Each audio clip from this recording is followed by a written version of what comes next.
Yes. She was being nice to Mark. That was very kind, Jeannie. Good evening. I'd like to welcome you to the September 2nd meeting of the Logan Municipal Council. This is our regular meeting. Our opening ceremony this evening is by Councilmember Lopez, who has something special to talk to us about in our community.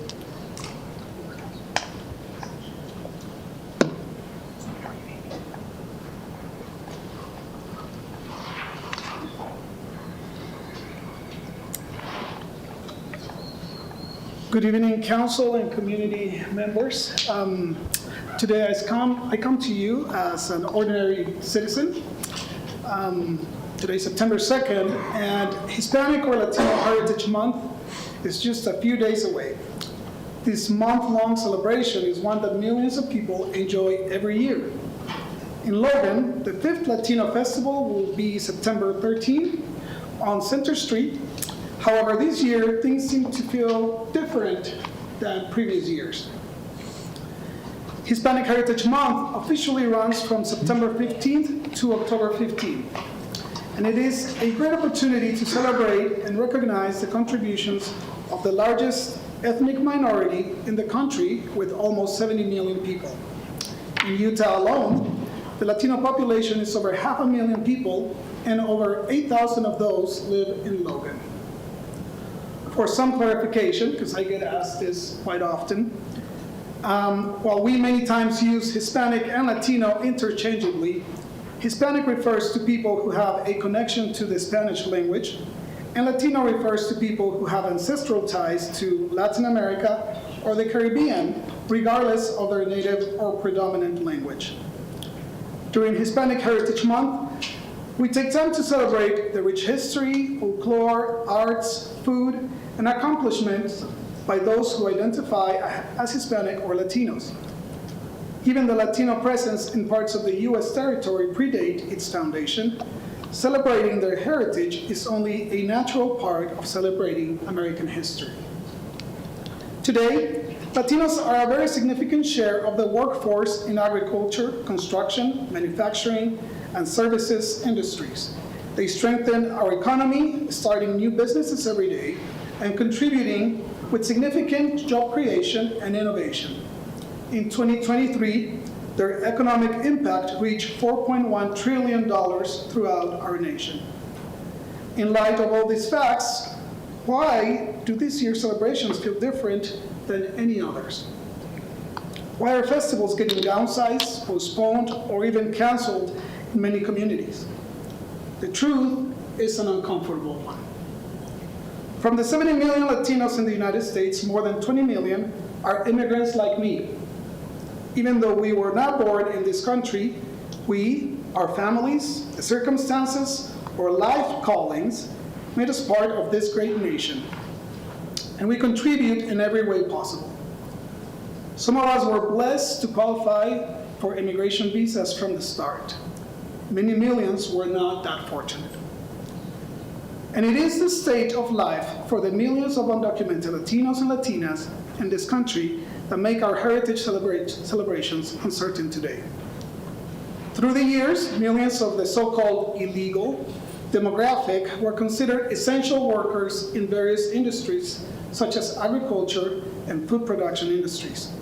During the pandemic, many of them did not get to work from home like some of us, nor were they offered any relief for not being able to work. They were not eligible, yet we expected them to continue to harvest our fields and serve our needs. But today, we have a federal administration that promises to deport millions of people. They promise they are only getting rid of criminals. The truth is that there are not enough criminals to amount to the numbers of deportations they promise. Those facing possible deportation are someone's loved ones, their fathers, mothers, and children. And they can be your neighbors, your friends, or their loved ones. They can be the family to heroes like Officer Eric Estrada, who gave his life in the line of duty for our community. This year, you may notice a diminished presence of the Latino culture in festivals throughout our nation. Organizers and attendees are concerned about the safety of the community in case immigration and customs enforcement officers pay a visit to the celebrations.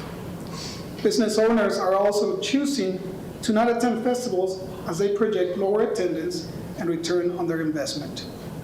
So, if you're wondering, what can we do to let our vibrant Latino community know that you feel their pain and empathize with their uncertainty, that you understand that life is not easy and many times it's unfair, all I can say is show up. Go join the celebrations and enjoy their food, music, and culture. Tell your Latino neighbors that you value their friendship. Invite them to a meal once in a while or accept their invitation. Reach out to your state and national legislatures. Let them know that your community matters to you, to please stop supporting the terrorizing of the Latino communities throughout our country. There are ways to effectively arrest those who truly are criminals. Showing up in workplaces in masks, using force, and making an inhumane show of their capture is not the way. Arresting people who are not criminals when they show up to their immigration hearings is not the justice people are seeking. While this is not happening in our city today, there are stories of people affected by this in our state. And it is happening in cities across our country. This will never make America great. Thank you. If you will stand up, we will say our Pledge of Allegiance.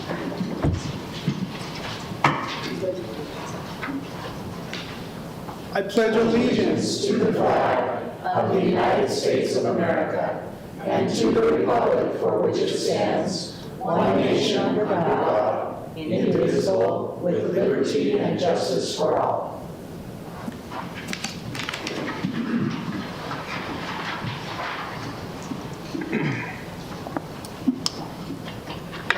On behalf of the council, I'll speak for myself.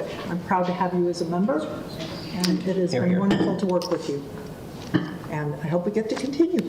So, on to the acceptance of the minutes and the approval of the agenda. I need to add one item to this part of the agenda. We have also the minutes from the primary canvass that were distributed that need to be approved as well. So any motion will include that. Yes. It's truth and taxation. Truth and taxation. Oh, sorry. Truth and, my mistake. Not primary canvass, truth and taxation meeting.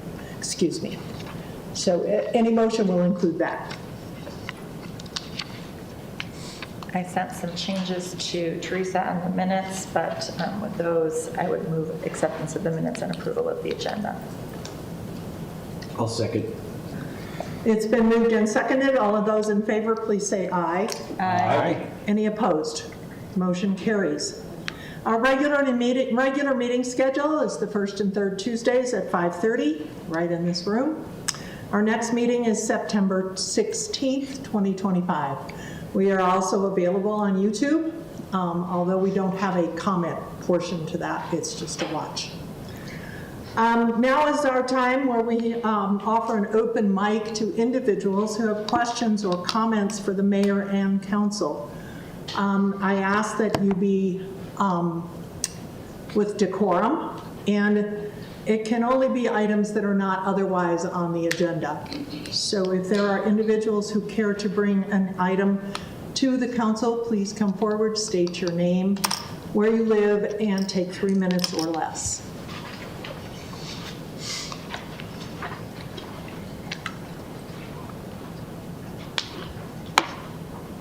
Hi, I'm Gail Hansen. I live in Logan. I have two things. One is with the current flux in federal money, I am concerned about first-time home buyers. And Provo City has down payment assistance for first-time home buyers. And so I'd just like to float that as a possibility, especially if federal funds disappear.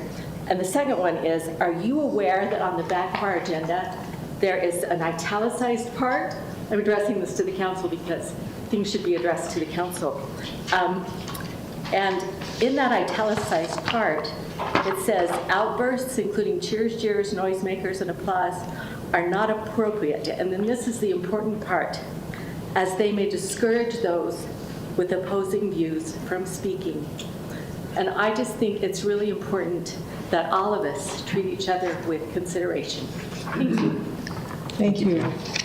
Holly, we're still participating with the Own at Home in Logan, right? You know, we did not fund that last year through the RDA. Again, we had some people take advantage, a lot tended to buy that out as the market changed, so we have not included that in the last 1 or 2 years in the RDA budget.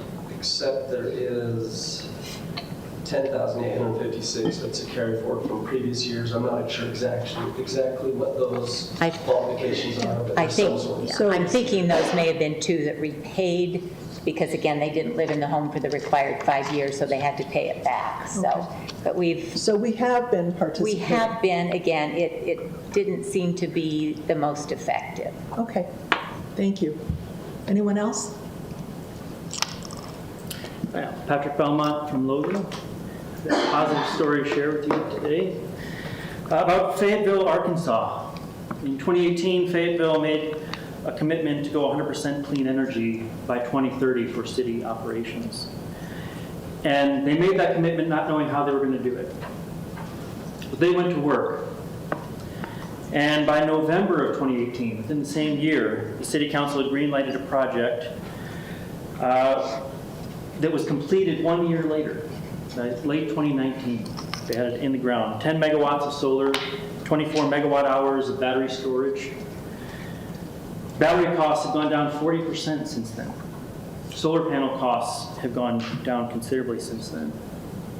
Now, this city was able to get their facilities up from 16% clean energy to 72% clean energy, just from that one investment. The ROI, return on investment for the project, was 4 years. The city will save $6 million over 20 years. And then they'll own the panels for as much longer as they'll continue to work. Usually they work 25 to 30 years. So it's a huge return on investment because they did the work. They invested in local businesses.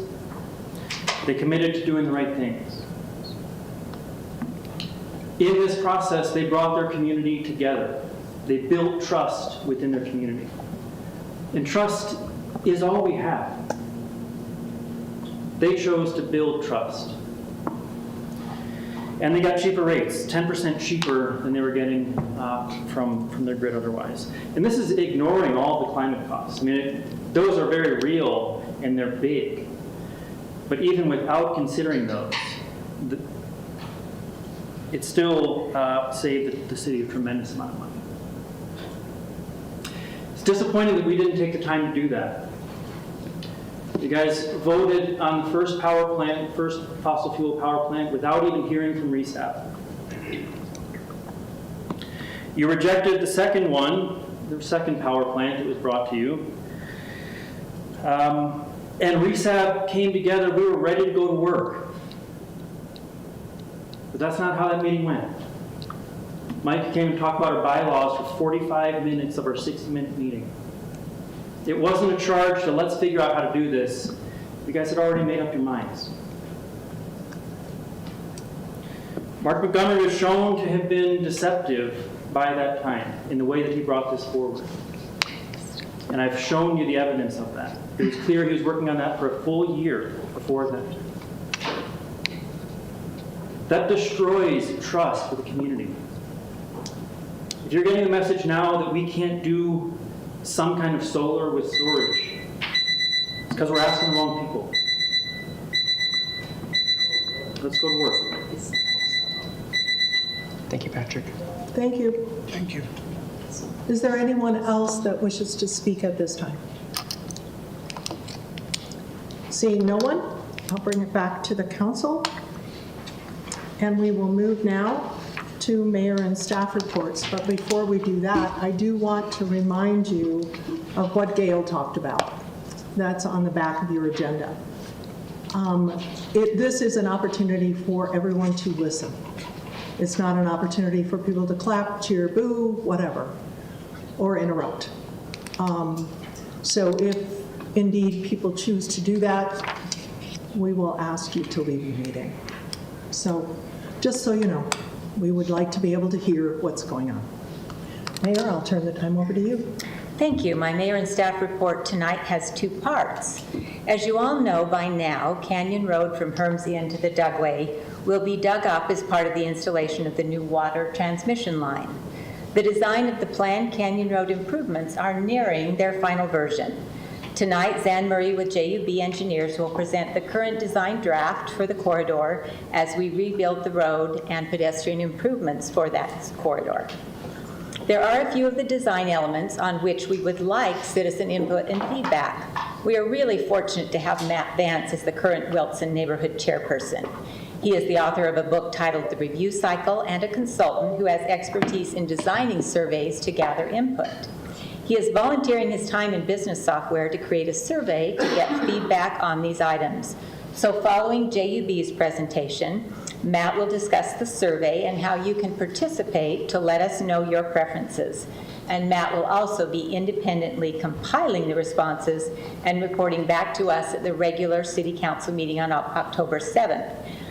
We invite you to join us then. So first of all, we'll have Zan, and then we will have Matt follow.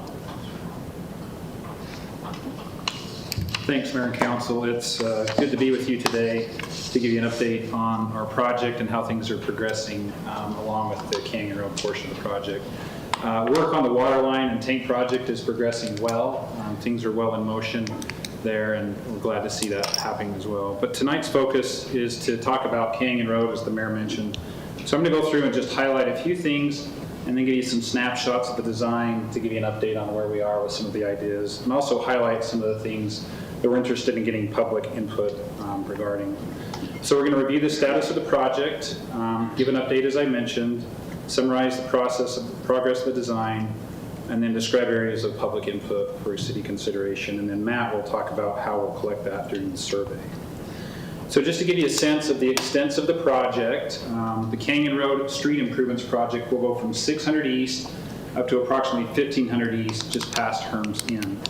And that area of the road in Canyon Road will be disturbed significantly by the waterline project working and starting next spring.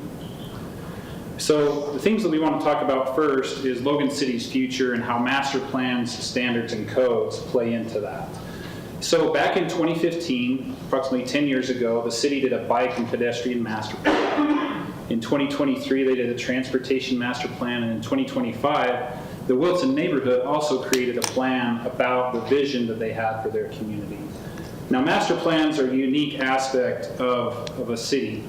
It gives an opportunity for cities to look out into the future, to see how they want to combine their infrastructure together, how they want to utilize different aspects of the city to create a final picture of what can be there.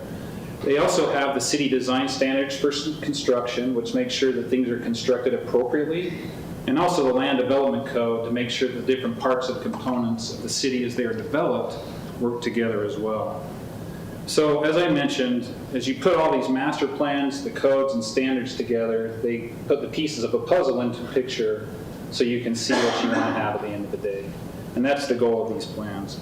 So what I want to do is talk about these plans that have been worked on over the last 10 years or so and how we've used those to help shape the design of Canyon Road and what's being discussed and recommended as we've talked with city staff. So the purpose of the project is to number one, provide a vehicle corridor along Canyon Road to meet future needs, and that's for transportation and traffic. Improve bicycle mobility along Canyon Road. Provide safe pedestrian movement along Canyon Road to park and other recreation destinations.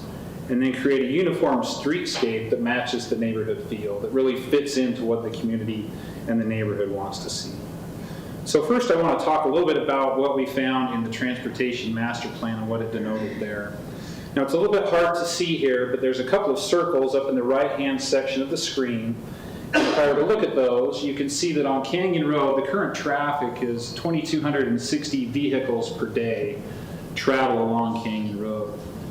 And in the future, if no improvements are made, that level of service will drop because the Canyon Road traffic is anticipated to go to 4,000 vehicles per day, which I circled what US 89 looks like going up the canyon from approximately 12th East going east. That's about 3,800 vehicles per day. So it gives you a little bit of a sense of what kind of traffic might occur along Canyon Road in the future if we don't make improvements or do some adjustments there. So that's an important part to consider as we think about this project. The other thing to think about in the Transportation Master Plan, there are standard city road sections. And in the Transportation Master Plan, it discusses and talks about how this road should be a collector street. Typically, a collector street's larger, it's wider, it may have a center turn median, it has parking on the shoulders, and it's about an 80-foot wide right-of-way. That's the standard. But in looking at the Transportation Master Plan and the residential area that Canyon Road is, there's an alternative to that in the Transportation Master Plan, which is a 66-foot wide right-of-way, which narrows things up to make things a little more conducive. It slows traffic down by narrowing lanes. In this instance, it has parking, park strips, and sidewalk on both sides as well. But the goal here is to try to narrow that up to be conducive with the neighborhood feel, but still be able to act and be able to move that traffic as outlined in the future the city will see. As we talk about the bicycle and pedestrian systems within the city and the master plan that took place back in 2015, you'll see on this map that there is a green highlighted line that starts at Canyon at First Dam, and it goes all the way down to Trapper Park. This is a highlighted area because the Canyon Road segment, which we're looking at improving with this project, is a key part of this project and the plan to create this trail system. It's augmented to the canal trail system, as you can see there. It's separate than that, but it's an important part. Another thing that's outlined in the bicycle and pedestrian master plan is that Canyon Road in that area should be deemed a bicycle boulevard. And what's a bicycle boulevard? A bicycle boulevard is an area where you allow and improve it so that bicycles can be used for commuting along with vehicles. You can see the picture there on the left, that graphic, just shows the Sharrow and bicyclists being able to work within and ride within the commuter lanes, and also work a little bit on the shoulder there. A prime example of a bicycle boulevard for the city would be the boulevard itself. As you go east of 300 East towards 600 East, that's really a bicycle boulevard where both bicycles and cars are working simultaneously to travel through that area. And so we wanted to include that part of the master plan into our design. The next thing that I want to talk about is the Wilton neighborhood plan and some of the highlights that came out of this plan. Now, this was involving a lot of input from the neighborhood, and the neighborhood council put this together. These are just some excerpts. The interesting thing is, what is the best thing that people love about this neighborhood? 68% love the location, but the second highest, 52, not 52%, but 52 respondents, said they like parks, trails, and recreation. And then on the right-hand side in that graphic, you can see that there was a question asked of how transportation can improve. And the highest number, 139 respondents, well over half of the 222, said focus on walking and biking with more sidewalks, crosswalks, bicycle lanes, and trails. So we wanted to keep that in mind as we went forward with this proposed design. A couple of other recommendations that came from the Wilton Neighborhood Plan are highlighted here. Neighborhood street design should favor local safety and neighborhood character was one of the items listed there. Street lighting should only be done on critical transportation corridors, so keep that in mind to try to keep the neighborhood feel. Pedestrian and bicycle infrastructure should be expanded because it's healthier and less impactful mode of transportation to the neighborhood. And then another last comment that was listed there as a recommendation is large public infrastructure projects should involve neighborhood residents for better collaboration, analyzation alternatives when necessary. And so wanting to do that and follow the recommendations of the plan, we went ahead and have gone through this process. The first thing that we did is we started the design, is we looked at the city master plans and standards and came up with what we thought would work well. We developed a 10% design concept, and then we worked with that and created 7 different alternatives different widths, lane configurations, different places for sidewalks, different widths of sidewalks, parking, no parking, and different things. We went ahead and did a pro and con evaluation, and then we looked at the neighborhood plan specifically to see what it was in the neighborhood plan that we wanted to bring out and incorporate into the project design. We went ahead and refined those alternatives and came to what we've shown as a 30% design. And that's what I want to share with you tonight are some key concepts of the 30% design and how we try to integrate all of the master plans, including the Wilson plan, into the design. And then we're also going to talk about our last bullet item there is getting some public input on parts of the design so that it can be influenced by the community, as I mentioned in that last bullet point that we had there as well. Are there any questions at this point from the council at this point? Zan, just because I sometimes have trouble with it, can you talk about what 10% and 30% design mean? For sure, yeah. So 10% design is something where we're just trying to get lines on the ground and being able to see how things might fit. And then we take that and then we take 30% design, really deals with horizontal layout. How do the lines look if we look straight down? How will they fit into the right-of-way and other areas in that regard? And then as we progress with the design, we get into details as to how we tie into adjacent properties, perhaps hills, other things like that. And so we step through this design so that we don't go too far too quick and we get the right input at the right time. Okay, thank you. You're welcome. So what I want to share with you are proposed sections, and these are cross sections of the street. If you were to just take a knife and look through it, they're pretty intuitive to be able to look at. But here, this is the proposed section for the primary most part of the corridor. And so we call it the bike boulevard with a white park strip. And what I want to note here is that we've started first by using narrow travel lanes. The narrower the travel lane, the more tight it feels and the slower people travel. We've shown on this section as well striping on the roadway, which sometimes is there and sometimes isn't.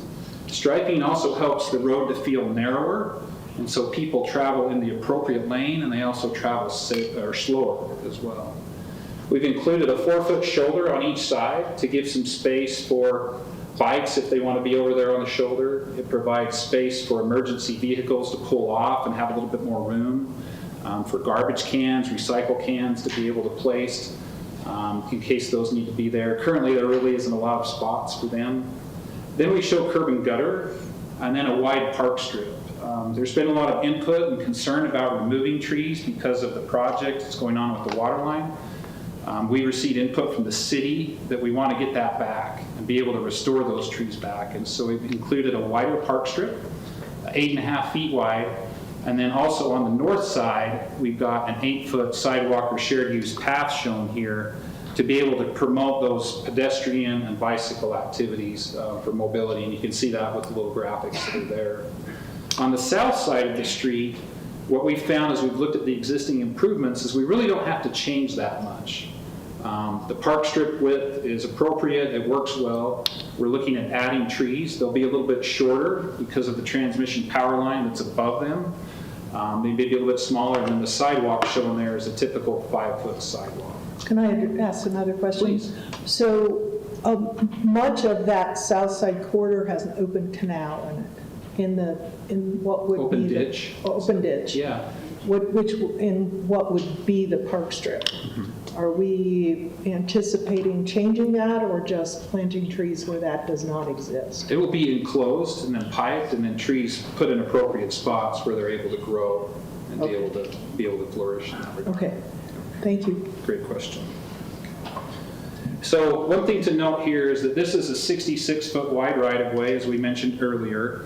A typical collector street with medians and other things is 80 feet. So we tried to compress this down to help it fit within the neighborhood, but still give a good flow of traffic to be able to handle those extra vehicles that will be coming in the future.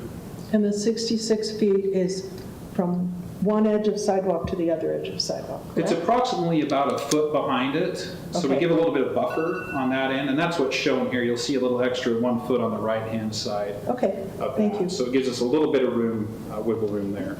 And what is the city's easement in this area? I'm sorry? What's the city's easement? in The this city's area? right-of-way? Right-of-way, sorry, yeah. Okay. When the original road was platted, it was platted as 99 feet wide. So currently, the city has a 99-foot right-of-way along Canyon Road, which is much larger than what's been built to. That plays into a certain amount of things. As I go into some of the plan view drawings, we'll see how that might look. But 99 feet really reaches out into existing properties. Now, the city has the ability to go ahead and use that right-of-way, but as we've talked with staff and received input, we don't want to do that. We want to try to keep that narrow and compressed so that we're not impacting people more than the project will in the overall community benefits. We're trying to be very mindful of that. So the 99-foot right-of-way really allows us to be able to construct the roadway improvements without having to purchase property, but we'll definitely be working with property owners one-on-one where they have impacts to driveways, to parking. We'll take that time to reach out to them and make sure they understand what's happening and try to adapt. As we go from that 30% design further on to like 60, that's where those conversations will take place. So individual property owners don't feel like they know so that they do understand what's coming and what the opportunity is, and maybe have some input, or hopefully have some input on how we can make that function as well as possible. There's other cross-sections that exist because of the variability of the road. In this instance, this shows, again, a 66-foot wide right-of-way, but we've narrowed up the park strip on the north side to be 3.5 feet wide. This might be where a hillside or a building or other things are starting to get closer to the edge of the road. And so we're thinking, instead of impacting those things that are on the north side of the road, we'll just narrow the park strip up. This provides some buffer between the travel lanes and the sidewalk area. It provides an area for snow to be stored when it's plowed, so it's not right on top of the sidewalk. And it also gives visibility as people back out of their driveways. They have more visibility looking up and down the road to make sure things are safe in that regard. Again, the rest of the proposed section looks much like the other one with the narrow lanes, shoulders, and such. This cross-section here is where we get into areas where the hillside really gets close to the existing asphalt. In order to construct the improvements, we look to bring the sidewalk right adjacent to the curb and gutter. We widen it out just a little bit. In this case, it stays 8 feet. But that allows the hillside to be retained, be able to hold the soil back. We're having a lot of conversations about what those retaining walls would look like. They can be as short as 1 or 2 feet tall. Some of them do get taller. They can be up to 12 feet at the apex or the highest point. But we're conscious about the looks of that. We don't want just a big white concrete slab with form lines and stuff on it, but rather looking at different things like shotcrete improvements. We're looking at colors. We're looking at different terracing ideas, just different things to make it blend with the streetscape and have it look nice, but allow it to have the functionality and the width that's needed to be able to get the pedestrian, bicycle, and vehicle traffic through the corridor. As we look at this, all the sections that I've showed you at this point show an 8-foot sidewalk or shared use path. One of the things that we are interested in getting input from the citizens in the neighborhood has to do with the width of that sidewalk. This is the traditional proposed cross-section here, but it does show a 5-foot sidewalk alternative, which we're interested in getting some input from the neighborhood if this is of interest to them. What this cross-section does is it puts a little bit more buffer between the property that people own on the north side and the sidewalk. It leaves everything else the same, and those other cross-sections stay the same as well. So they just have a 5-foot walk instead of an 8-foot walk that would extend to the north. This gives some input and opportunity to let people that live in the area give their input. We're also interested in getting input from individuals across the community, because we feel like this trail, as mentioned in the bike and pedestrian master plan, will be a community resource. It does connect that first dam area all the way down to Trapper Park in that regard. So, any questions about the cross sections that we've shared at this point? In the previous one you did with the retaining wall, in that schematic, how high is that retaining wall? Like 5 feet-ish? Yeah, that one, if you just use the person for scale, that's probably 5 feet in comparison.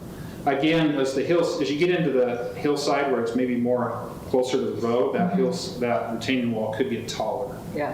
As we mentioned, there's a few spots where that could get to perhaps 12 feet. So we're looking at different ways to have that look appropriate. So it's not just this wall that's right there that creates noise or other things like that, trying to do some things to buffer that. And my understanding is ADA requirement for sidewalk is what, 4 feet or is it 5 feet for ADA? ADA, I'm going to defer. Because I've read different things on Yeah. what. City what standard, the is city standard code is 5 feet narrow, as its narrowest. Okay. That allows for people to pass comfortably when walking both directions. When you put people on bicycles or other things, 5 feet can start to get a little bit more compressed in that regard, but 5 feet is the minimum city standard. Okay. That means that. And the boulevard, so the boulevard trail, for example, is an 8-foot It's 8, sidewalk. yeah. Is that it? Is it? That might even be 10. Is it 8? You know, Sam? The Boulevard Trail? Not sure on the Boulevard. Okay. All I know is I was pushing my father-in-law in a wheelchair this weekend and couldn't walk by his side, so just want to be mindful. Because it was too narrow? Because it was, well, and it was probably, I'm thinking it was probably a 4 or 5 foot, Yeah. but just with someone pushing and someone walking, it was. It's amazing the difference between just a 4 or 5 foot walk. And as you get more and more use within a corridor like that, having a wider facility makes it nice. Just like a road, you might need more capacity to get more vehicles through there. If you have more pedestrian traffic, you might want a wider facility there as well. So, that's a good question. Zan? Yeah. Recently, the city upgraded that pump house there on the north side of Correct. Canyon Road, and there was some very nice looking stone that was applied to that. Yeah. That's something we could do with the retaining walls to kind of tie that in. For sure. Make that look nice. Yeah. I mean, that would, You bring up a really good point, Councilman Anderson, is that the whole idea is to create a streetscape and a theme, whether that's through consistent use of trees, park strip treatments with like xeriscape or grass, and even this idea of using rock or similar amenities to what's on the features in the area could be really cool. because there's multiple examples of that, and it could be really nice. Yeah, it'd be cool. I mean, I would love to see this more as a park with a street that goes through it. I mean, Yeah. how we make it as beautiful as we possibly can, because I really feel like our residents are going to use this area as a recreational place as well as for transportation. Yeah, sort of a linear parkway is what you're Exactly. thinking. Yeah. Yeah, that's a great point. Will you be addressing any concerns about what you call it, seismic type of concerns that people may have when you're talking about the, what do you call it?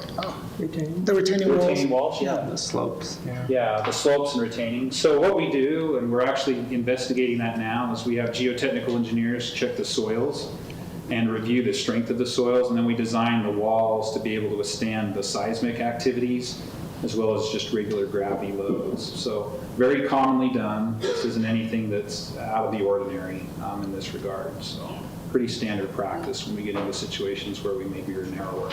So that would be fine. In doing your research, have you looked at how many trees actually exist on Canyon Road and the Park Strip? You know, to be honest with you, I haven't counted the number of trees in the park strip at this point. That's a great question. Yeah, it's about 30. There's about 30.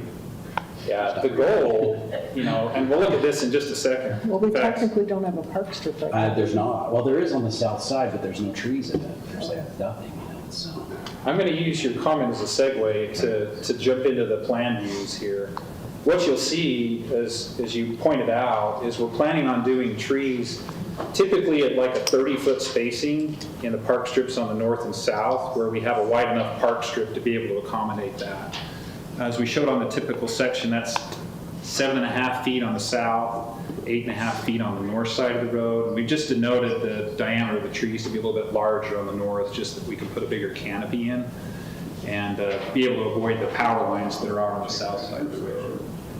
So what we show here is I'm going to show you about 6 slides of key points that highlight some of the improvements that we're looking at along Canyon Road to give you a sense of what the proposed design feels like.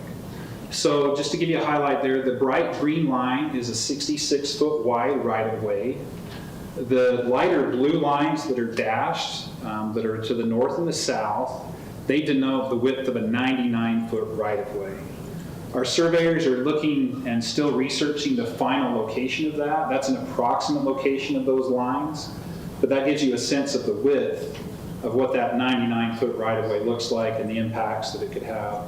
Again, the city, the desire is to keep that limited and narrow that up as much as possible. So the other features here at 600 East that we have is, I'm going to see if my cursor will show up on here. Maybe, maybe not. Nope, not today. On the north leg that goes up the short Dugway, you can see that we've got a pedestrian crosswalk there.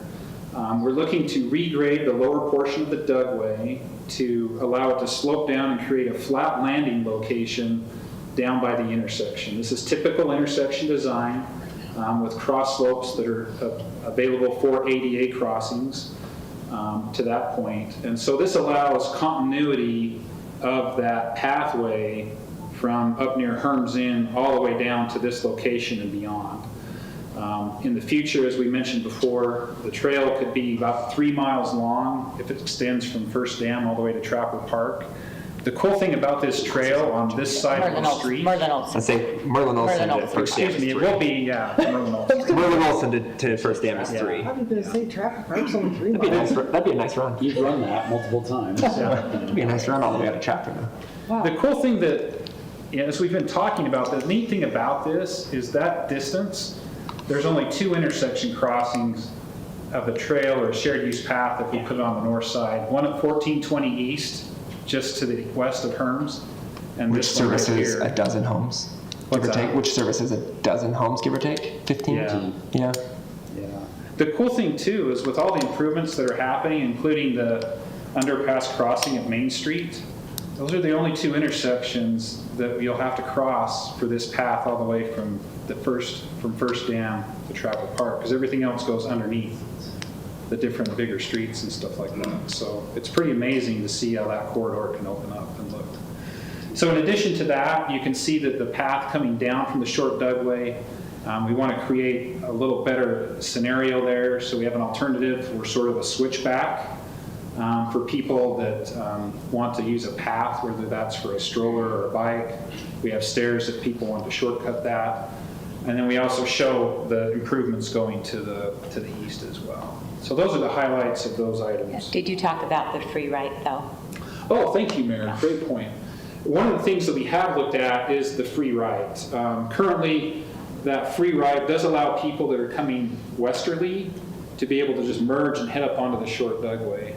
That is convenient, but it does create some pedestrian conflicts, having people walk across there because people just sort of roll through that and head up the Dugway. We've also had conversations with the streets department about maintenance of that free right and how they plow it. It is a challenge for them because of the steepness of that slope and how the plow may encroach on the opposing lanes and different items like that. So this proposal actually shows removal of the free right with a wider radius, you can see there, to be able to make the right-hand turn and head up the Dugway. That would create a 4-way stop condition at this location, but it would also, it basically allows for the traffic to still work through that location appropriately. One of the things that we are working with Public Works on right now is getting additional traffic counts at this location. We have traffic counts from 2020, which was in COVID, and we have some traffic counts from this summer when USU was not in session. So in the next few weeks, we'd like to get some additional traffic counts to just verify if that free right is needed, or if a traditional 4-way intersection here would work well, and make sure that it functions and has the capacity that the intersection needs to have. What kind of counts would determine if it's needed or not? What kind of counts? Yeah. We'll largely look at the turning movements and how many movements are going from eastbound or westbound and turning northbound up onto 6th East. We'll look at those numbers and see how the intersection would perform based on modeling. And what is the number that we're looking What at? is the number? Sam, I'm going to ask my technical expert. It's a hard one to pull off in the middle of a presentation. Based off of what we saw, what we got back in July, we need to probably triple or quadruple the number of right turns to make it so that it would decrease the level of service. So it really is looking, it's take what the model is right now and just compare what the level of service of the overall intersection change. I realize there will be a little bit of a delay for those that's making the ride off of there, but really it's like we're looking at the overall function of the intersection. From what we saw in June, July, and also in 2020, actually the worst movements were coming off the hill, making movements either left or right, or left bound when if you're going east and the left bound movement.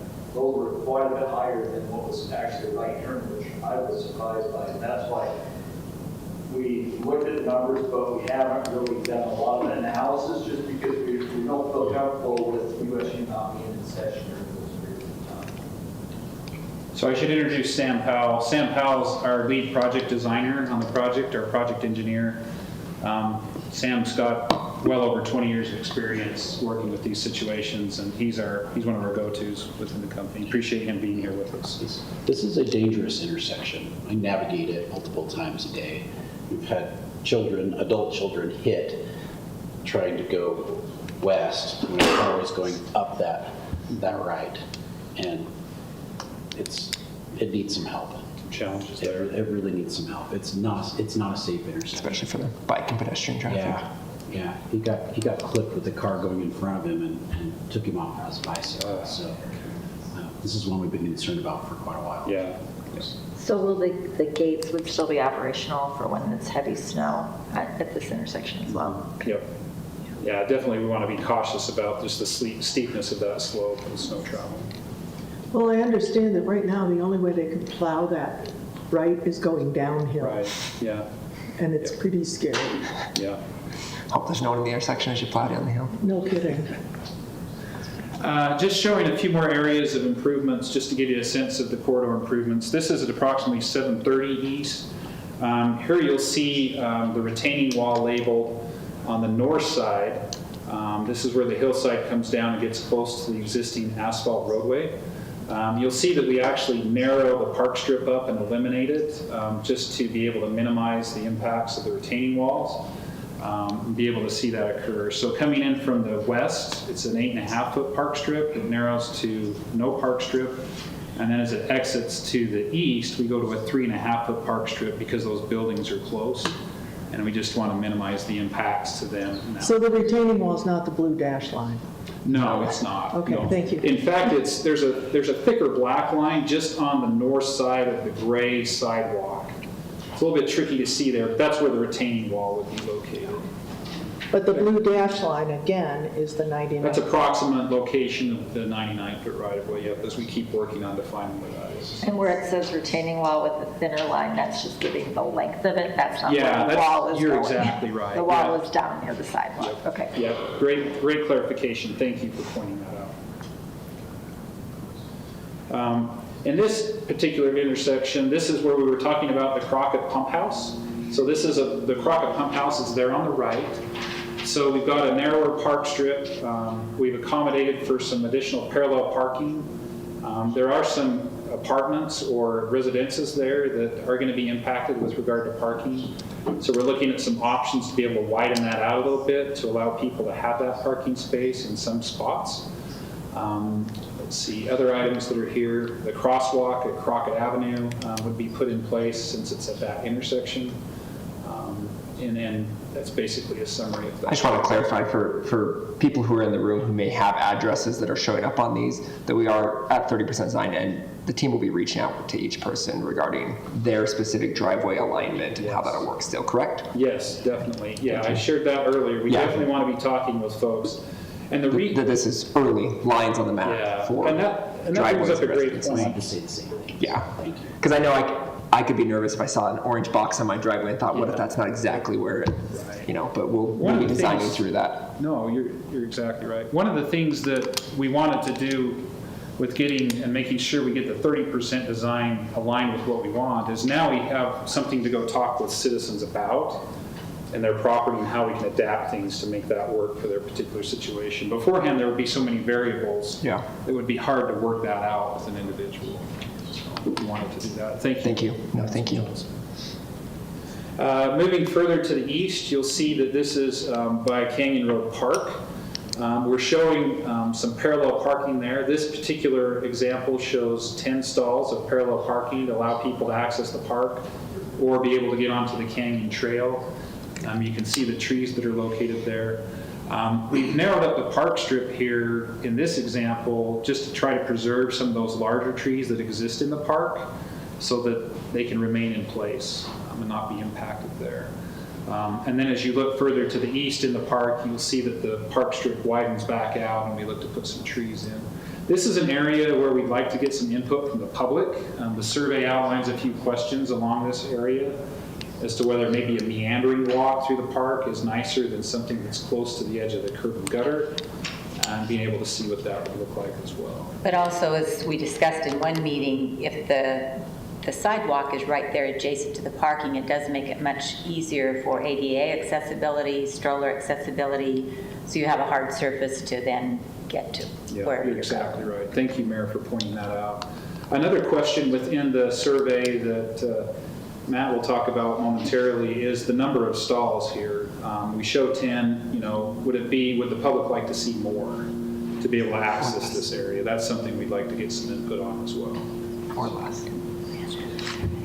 There be, Oh, yes, I don't know if please. you've already mentioned, but will there be any beacons, crosswalk with beacons? The flashing beacons that are there, those are definitely an option to be able to put in, yes.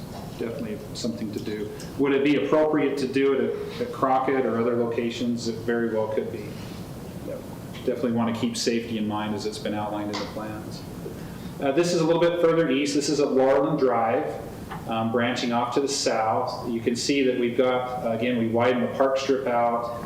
We have some trees that will be removed or maybe impacted by the waterline project. Those would be restored and put back into place, some frequency of trees, some consistency of trees there. One thing to note for the council is that approximately at this location, there's existing curb on the north and south side of the street. That pretty much replicates what the final width of Canyon Road would look like underneath this scenario with the 11-foot lanes and 4-foot shoulders. So if you want to get a sense of how wide the road would be consistently through the corridor, this is a good spot to be able to compare and contrast that with. In front of the park, one thing to note is it is a little bit wider in front of the park on the north side. We're showing actually Narrowing that a little. Yeah, there is a flared out part in the front of the existing park, so that would be pulled back in. Good point. Thank you, Sam. Moving a little further east, now we get to the eastern end of the project. We're showing sidewalk improvements along the south side continuously until the road gets to a point where there's just no room because the river is adjacent to the street. And so you can see the sidewalk extending up the south side. We're showing an installed crosswalk at 1420 East to be able to allow traffic or pedestrians that are walking up or down the south side of the street to be able to cross over and then continue on their way up towards the canal trail or other areas on that continuous path. You'll see because of the encroachments or the location of the existing buildings there with Herms Inn, we're narrowing up the park strip and removing it to allow the sidewalk to be installed at that location without causing any major impacts to the structure. So again, using that variable cross-section in the park strip to be able to adapt and reduce the impacts in the area. If there were, this is shown as an 8-foot walk. So again, if you think about a 5-foot walk, that north side of that sidewalk would pull to the south or down on this page in particular. So this is a summary of those improvements along the corridor. I just want to ask if there's any questions from the council or mayor about what we're proposing here and how it relates to the master plans or other items. So have you talked at all about as we firm up that actual right-of-way and the right-of-way that we're planning on using, what happens to that difference? Great point. The intent is that the right-of-way, after the street improvements are designed and taken care of, the right-of-way would be vacated, and that property would be turned back over to the citizens. And then that would be solidified so that there's not any more ambiguity on where that line sits. And so we'd want to get that cleaned up with this project as well. Is the plan to vacate down to 66 feet or down to the 80 from the 99? It'll be down to the 66 foot, but there may be areas where we go a little wider because of retaining walls or radii on corners and different things, but primarily 66 feet would be the width of that. Okay, thank you. Any other questions along those lines? I just have one finishing slide here. Really, I just want to go back to the purposes of the project and let you see that those are actual benefits that we've tried to incorporate into the design. We've tried to look at each one of those master plans, the Bike and Ped Master Plan, the Transportation Master Plan, the Wilson Neighborhood Plan, along with incorporating the city standards and specifications into the design so we get something that meets the goals that we wanted, that consistent streetscape, safety, mobility, and something that, you know, in a few years after construction is complete, it's a beautiful place. A destination is, to mention by Councilman Anderson, a linear parkway along that roadway that's really enjoyable for the public. So, and I do want to say that master plans, I know people wonder how they happen or what. Every master plan that has been done, and I've been doing this for a long time, involved neighborhood input, it involved citywide input, it involved a committee of residents, it involved public hearings, and a lot of opportunity for people to voice opinions that actually made a difference, especially in the transportation master plan. We had some significant engagement and questions about some things that made some changes within that master plan going forward.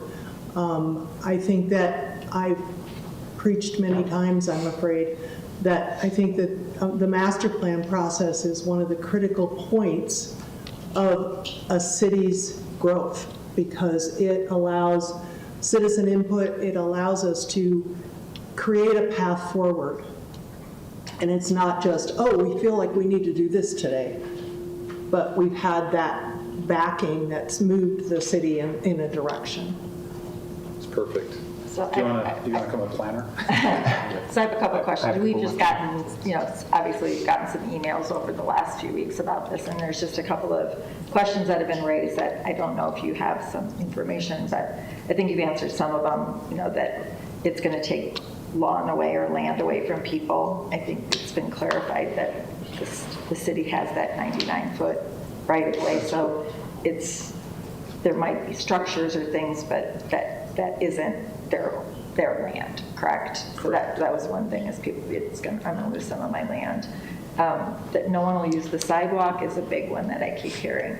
And, I've been reading up to just to see is that true? When is it recommended? And, just some statistics, but is there anything that you can weigh in on that at this point in time about do people use sidewalks and what happens when one is put in? Right. It's a great question and one that's been out there by the public, especially those that live along Canyon Road. It's obviously a concern. It's a change in front of their property and different things. We've thought a lot about it. We've talked a lot about it as a team. When you look at a collector type of street, that's a busy roadway. Busy roadways tend to have more need for pedestrian traffic and amenities for them. So having sidewalk on both sides is a good thing to do. Smaller residential streets, perhaps you can get by with one sidewalk.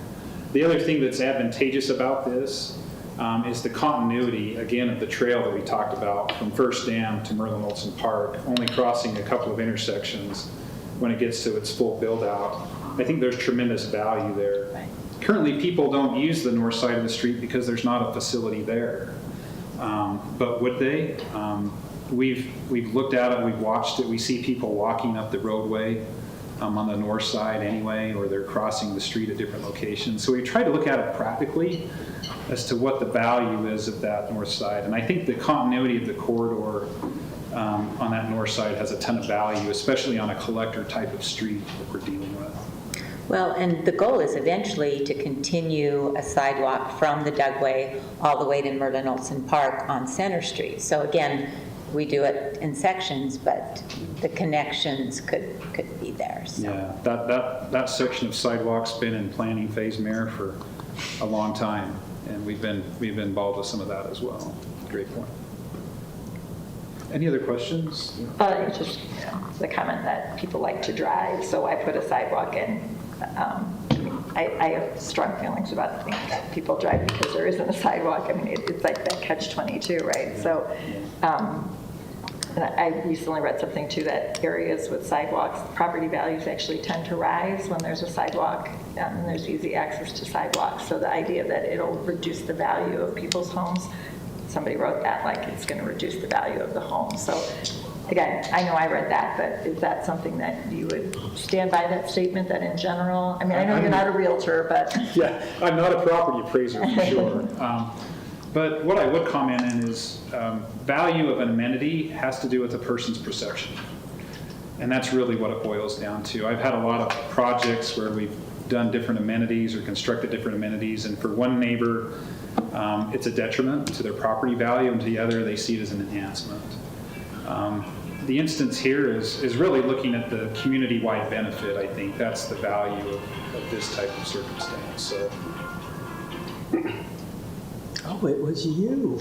Busted. I have a couple questions that are probably for you and Mayor Daines, if that's okay, that I've been emailed. I think you guys have probably had some of these too. And I know we've sort of answered some of them, but I just wanted to circle back to a couple. One is trees on the north side. There's been a lot of concerns on maintenance of those trees. Are the trees going to be watered? What's the plan if we plant a couple hundred trees along the north side or the south side? How are we going to ensure that those trees actually grow, and what's our best plan with that? And I don't know if you have a thought on that we're looking at yet. I know we're still early in design, but. Yeah, there's different discussions about this, and it really depends on what the city wants to invest in it, where they would like to be involved with the maintenance of those trees, short-term or long-term, depending on that. Mayor might want to weigh in on this and give some input on that. And the city, I mean, long ago, the city, for instance, paid for the water on Main Street and did that maintenance. We've gotten away from that. We simply can't do it. So in new part strips that we install, we're happy to put kind of a sleeve under the sidewalk, but irrigation does need to be hooked to the residents' property. So we would like to work with those residents and hope that they would be interested in that enhancement, but we'll certainly talk to them. Again, there's been some discussion with the neighborhood. Do they try and coordinate something as a neighborhood that then could take care of that for, the first 10 years till the trees get established. So that's also something that, again, most people like trees in front of their home, but they would need to be watered to survive. And if people aren't interested in doing that, then We do put some water bags on them when we plant them, though, now, don't we? We could do that, but that, again, people would need to refill them. The other thing we're seeking input in on the survey is what kind of a treatment do you want? Do you want grass? Do you want xeriscaping?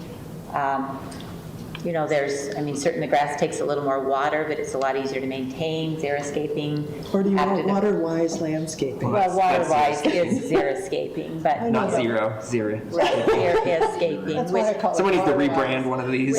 Which does take some water, certainly, to get started and maintain. So those are questions that we'll continue to work with the neighborhood on. Can I ask you a question? And I have one more for you, Zan. And I know this has been discussed, but I've got another email about it today of potential, and again, I know it's kind of been talked but not confirmed, potential maintenance of the sidewalk if it's 8 foot. Is that something the city's looking to maintain throughout the winter? Is it not something? Is that something that's being discussed? Yeah, typically, if it's part of our trail system, the city does maintain it. 8 foot would essentially be more of a trail than a sidewalk. I mean, we prefer 10 foot, but so yes, we would definitely look at taking care of that as part of the trail system if we went to the 8 foot. If we did 5 foot, then that would be the responsibility of the property owners as it is citywide. Yeah. Thank you. And then one more question for you, Zan. And I know we've talked about this briefly. We get a lot of emails about it, as I'm sure you do, about slope instability. One that I got recently was talking about whether a sidewalk affects that slope instability or stability. Is that something that you can weigh in on? Sure. Whether whether that extra bit of sidewalk is changing our slopes much? I mean, is that, Yeah. I'll leave that to you. No, I think it goes back to the question that Councilman Lopez mentioned earlier with regard to the hillside and the stability overall. We do geotechnical designs, we do borings, we check the soil strengths, and then we design accordingly so that we mitigate any stability issues.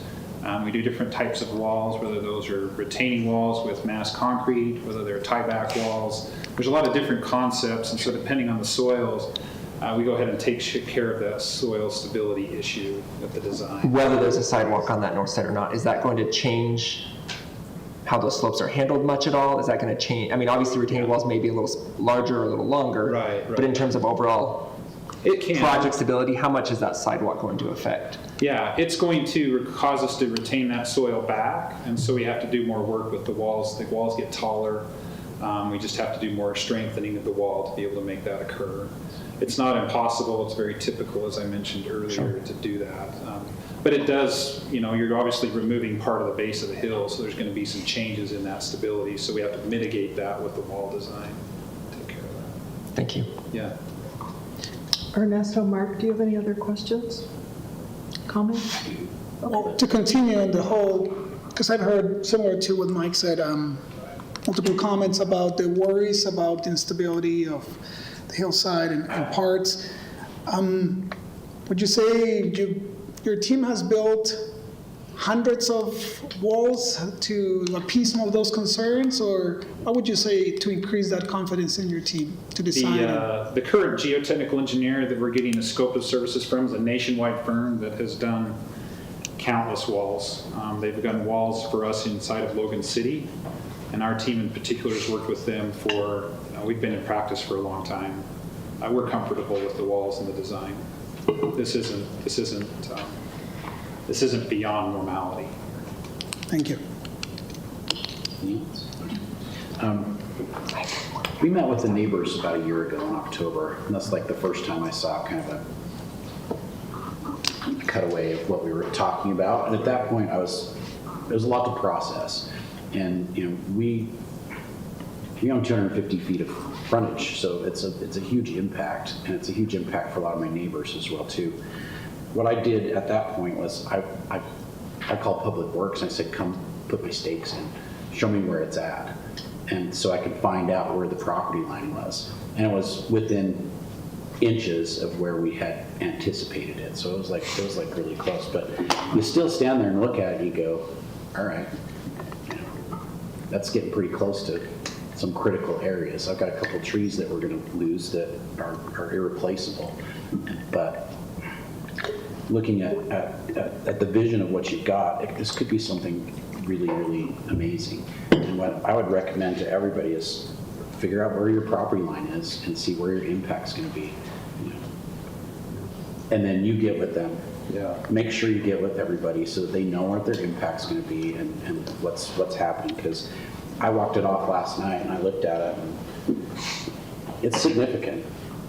It's a significant impact for a lot of people on that road. But I think we could turn it into something even more beautiful than what we can imagine. One thing that we want to provide, and I appreciate that comment, Councilman Anderson, is on the website is the continuous, we call it a scroll plot, but it's basically an overview of that 30% design from 1500 East to 600 East. So to the point that was just shared, people can look at that line on the aerial image and get a sense of where that is. If you want specific information, feel free to email our team. This is the email address to get comments or questions to us related to the project. But we can provide specific information. And for those individual property owners that are going to see specific impacts in that area, we want to sit down and talk about what those are and get that input. It was really helpful because here I'm sitting here trying to absorb all this information again, and it's a lot to process. And I kind of feel like I did a year ago. It's like I want to go home and look at those markings again.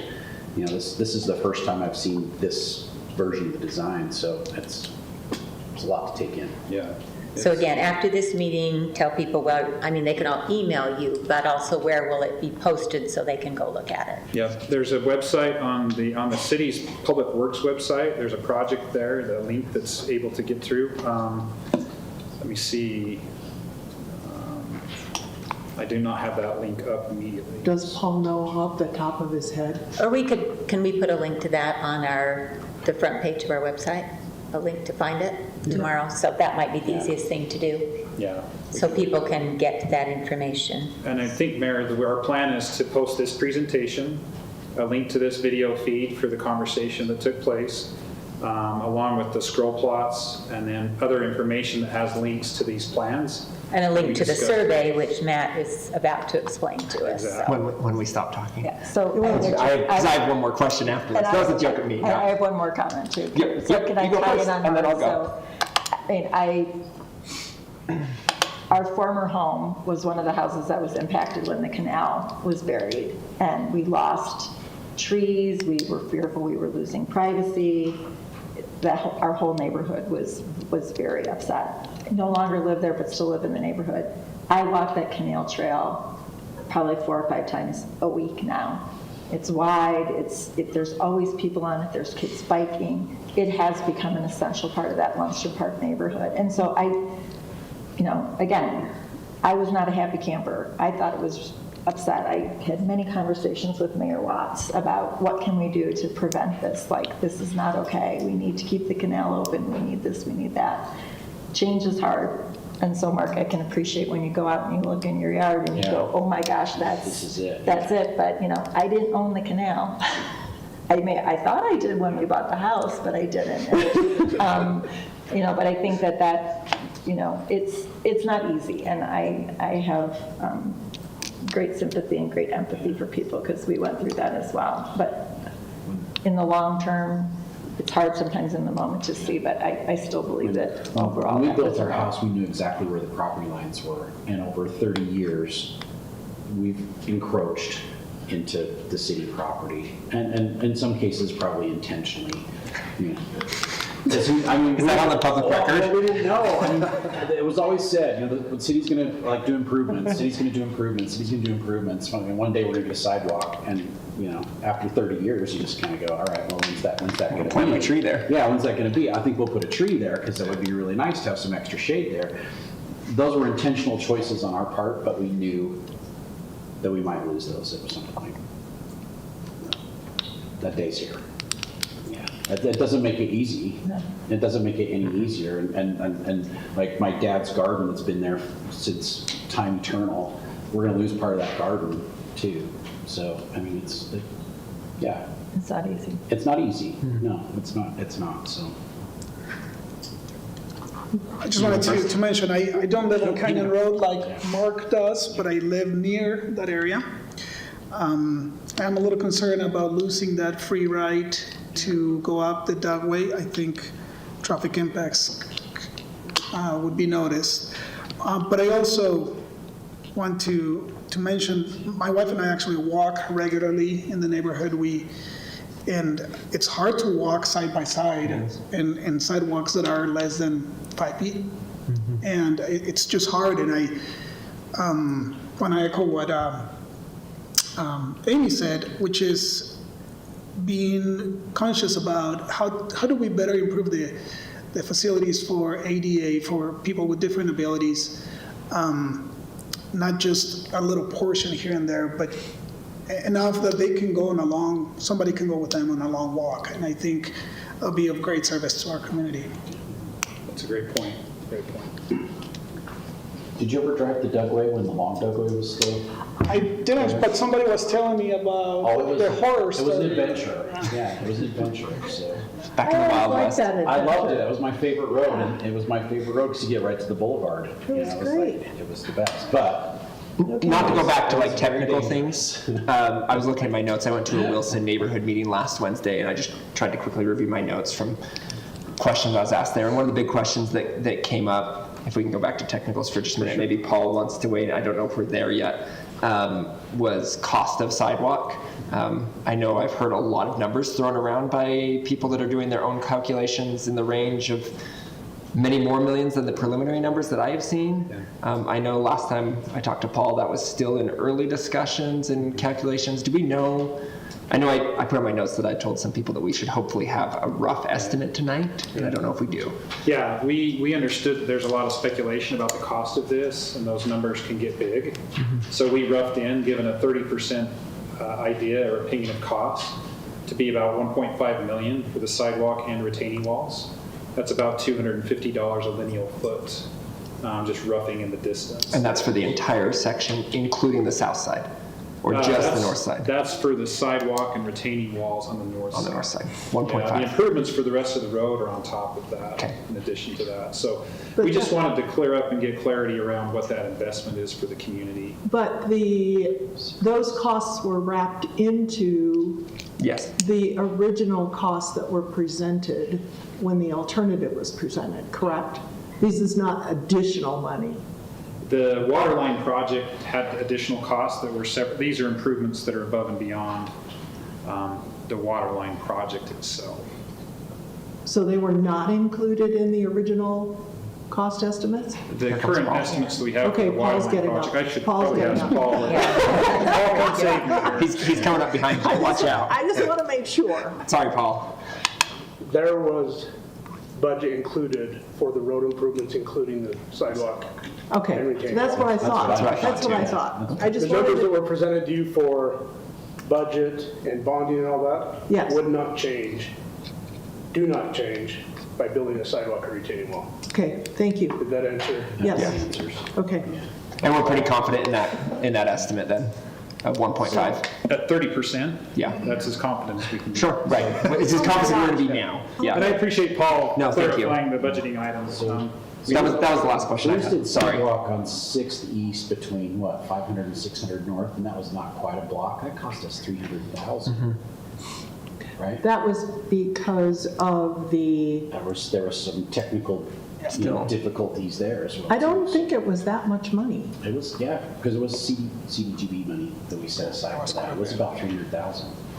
So But that was 7th East all the way up to It was 60s. It was 6th 60s. On the Yeah. west So, side of it. I'm just Oh, like trying to figure out numbers on that, so. And we had to acquire property for that? I think the gutter improvements, there was some type of It was a elevation tricky issues. slope that we Yeah, had yeah. to do on that one, so. Okay. Thanks for letting us grill you, Sam. Yeah. I only wanted to say one thing, which was, like I said earlier, I've been doing this a while, and I remember sitting in one of my very first council meetings, and it was a packed house, and Holly had presented a trail plan for the city. And I have never seen so many people so excited about the opportunity of having citywide trails that they could utilize for biking, walking. And I hope that we are helping to fulfill that mission that everyone wanted us to do by creating this additional, as Mark would say, a road with a park on either side. So Thank you. that's me, I'm done. Zan, thank you very much. You're welcome. Appreciate Thank it. you for letting me come and share the concepts. Holly, I'll turn the time back to you. Great. And again, we will now have Matt come forward, and in addition to the survey, as that opportunity for you to give us feedback, you're also welcome to contact any of your elected officials by email or however you choose to do that. So again, we really appreciate Matt's help on this because he's, again, volunteering his time and his company's software to help us do this. And I'm just going to shout out Matt because he called me at what time last night? Was it 9, 10, 9:15? And I was like, Matt, you're volunteering your time after bedtime. I appreciate all that. That's a peaceful time. So, hello, everyone. My name is Matt Vance, and I'm currently volunteering as the Wilson Neighborhood Chair. This is kind of a fun volunteer experience for me to get involved, so appreciate the opportunity. And hello, Mayor and City Council. So I'm here just to share a little bit about the survey. So my professional career experiences in feedback management, survey design, managing customer feedback, employee feedback, all different types of feedback. So this is kind of a unique opportunity to have my worlds cross with the city opportunity for some planning. So the survey is live as of this moment, and we'll share out the link via QR code and a URL. It will be open for 3 weeks, and it covers quite a few different areas of interest for this project. Just a couple pieces of background so you have a little more context on the survey. And I'm not going to take a whole, maybe just a few minutes here. You're welcome to take as all long as the you time want. on. Yep. Okay, perfect. So the creation of the question set itself, the header information for the survey, all of that's being handed to you is a result of feedback from the city, from the engineers and design team, and some of our community members in the neighborhood chair. So even the survey, the creation of the survey itself, I think is a great example of effective collaboration with municipalities and us as citizens, which I thought was pretty cool. As far as the integrity of the survey, it's going to be run through an AI model, and my team is going to be analyzing it. No one's going to see it until it's ready, and then once it's ready, it will be all the results, the summarized results, and we'll be publishing the full raw results. So anyone who wants to look at every single comment, however many that is, you're welcome to do so. A couple housekeeping items for the survey. If you don't want, if you want to maximize anonymity, don't put your name on there. Don't say something that would, indicate who you are. It doesn't really matter if you do or you don't, but that's just a note to call out. Another piece of information I would share is I did receive some pieces of feedback around this feeling rushed or maybe forced to kind of channel all feedback into one survey as a method of kind of pushing out feedback. My professional opinion is that's not really the purpose of a survey, but when we get lots of feedback kind of scattered all throughout a really longer period of time, every one of those little voices is less effective, and it's a little bit, it just kind of starts to get fragmented. But if we can be organized just like the engineering design team have done with a timeline, kind of an order of operations for project design and implementation, the strategic use of a survey to collaborate and aggregate the voice of this stakeholder group, which is us, the community members, that can be much more powerful for giving credibility, reliability to that feedback set for more strategic and effective decision making. So we've decided to have the survey open for 3 weeks. It was originally going to be for 2 weeks. We widened that open to 3 weeks. The survey itself will be distributed through several various emails. I know Mayor Daines is planning on emailing that out. It's going on the Wilson neighborhood email, the Facebook page, the city Facebook page, I believe, and a few other spots. But I would also encourage all of us to share the link and encourage our friends and neighbors to participate. And that will just help with the amounts of reliability the survey data can set. Managing expectations for participation. I've managed literally thousands of product listings on Amazon, Overstock, Walmart, tons of different marketplaces. I've managed Google reviews, Yelp reviews, Glassdoor reviews, pretty much any review platform you can think of. Almost all of us use that feedback. It's now kind of a normal consumer behavior to look for social proof when we're making decisions. And as far as participation goes in those settings, it's typical to see between 0.5 and, if you're really lucky, 2 or 3% of consumers share a review on Amazon. Other platforms may trend a little bit higher, but it definitely skims to be very low, but then we all use it for decision making. I would anticipate we should get more than that, like maybe we get 10 or 20 or 30%, who knows? It's going to depend on, part is on us to share the link and get our friends to participate. But based on the absolute number of submissions and then a percentage of participation, that will help us give more credibility to the data set. There are a couple questions on there. One that asks for which neighborhood you're in, and there's a map so you can see which neighborhood you're in very easily and select the right answer. And if you're not a current resident, there's a spot for that. We've tried to anticipate some of these things in the survey. There's also a question for how long you've lived here. Those are just going to help us filter the data based on those different demographic sets, essentially. So it'll be really exciting to report on all that when the survey is done.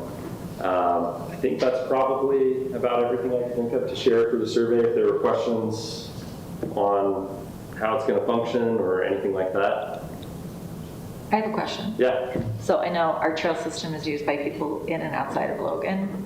So is the survey designated to go to Logan citizens themselves? If somebody lives outside of the area, are they still able to participate? How is that going to be? Great question. So on the header of the survey, it does specifically say the survey is intended for Logan City residents. However, we did anticipate people outside of the Logan City resident group to participate. So the question for where do you live and how long you've lived here, there are a couple of options that are appropriate as far as maybe you lived here in the past but you're not a current resident, or you're not a current resident and you don't live here, and those are available selections to help us kind of see the data with that perspective. The header of the survey also has a link that Xan was mentioning about the project. So right before you go fill the survey, if you want to go read up a little bit more about the project, that's conveniently there for you as well. And I think on the project website, there's also a link to all those city plans that were referenced if you do want to do a deep dive into any of that. Yep, yeah. Great.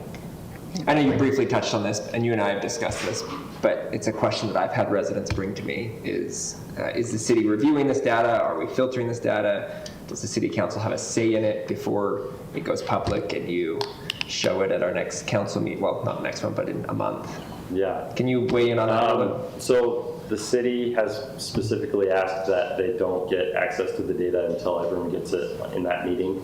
So just me and my team will be doing the analysis, the professional analysis, to ensure that it's objective, operating as a third party, minimizing bias, all that kind of stuff.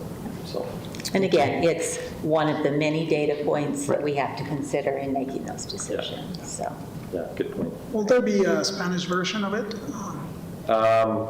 That's a good point. We have not done that, but we could translate it and make a separate link for that. Yeah, that's a good idea. Yeah, we can run that through translation and do that. Stay tuned. I'll have an update. But yeah, we can do that. That's a great idea. Okay. Any further questions for Matt? Thank you for volunteering. Yeah, exactly. I know where to track him down. Yeah. And just one other comment. I have had a couple of emails about this recently. The question is, if we don't have a sidewalk, do we have to take the trees down?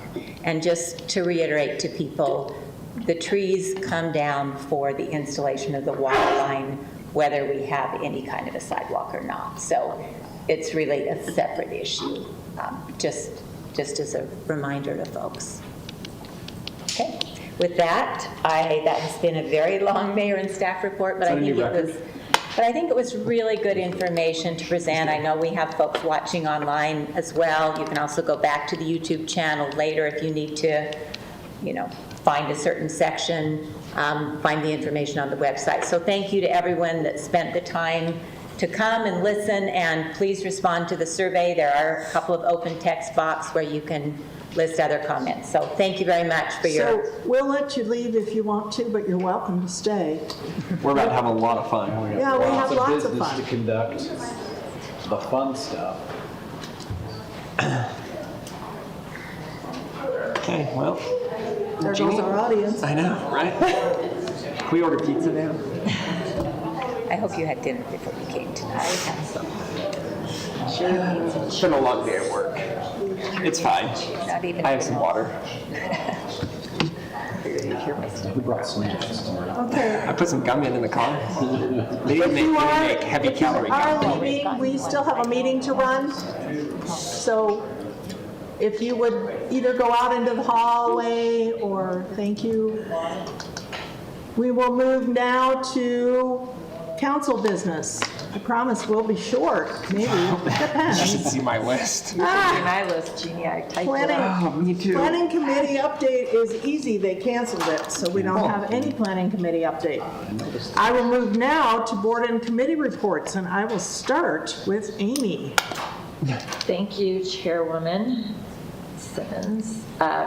So, as everybody here participated in the election canvass that was conducted, I was able to attend the Aspire event at USC's Electric Vehicle and Roadway Facility. If anyone doesn't know what they do up there, go check it out. Awesome opportunity to learn about everything that's happening here in our community related to electric vehicles being able to charge while they drive. That was really interesting. It was super interesting. Trains, semis, really, really fascinating. If you see an open house at the Aspire facility, go.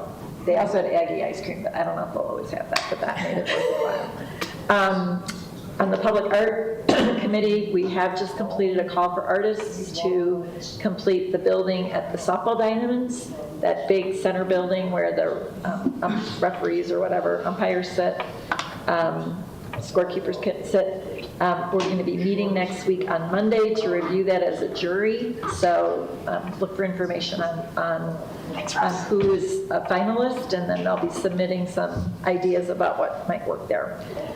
The Fine Arts Grant Cycle was completed last week. For people who don't know, the city does put $25,000 a year towards people to apply for fine arts opportunities. We always look and see too what RAPS tax money was given as well.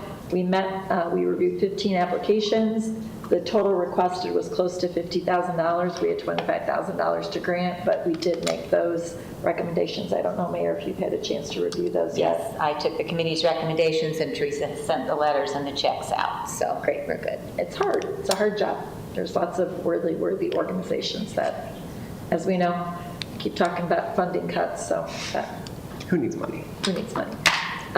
With the local homeless council, continue to meet to address those issues about homelessness here, not just in Logan, but throughout the Tri-County area. Interestingly, we had our meeting today. Cache County School District reported that last fall this time, there's a federal program called the McKinney-Vento that looks at homelessness amongst youth. They had under 40 students, like 36. This year, as of right now, there's 65 in our county. I don't have the statistics for Logan School District, but That's it's homeless. homeless K through 12. K through 12. So it could be their whole family, it could be youth alone. I think it's important we all recognize it's not just adults, it's not just single men, it's not just people who have a mental health disorder or a substance disorder. Homelessness affects families and children in our community. 65 in Cache County School District that they know of, that they've been able to identify.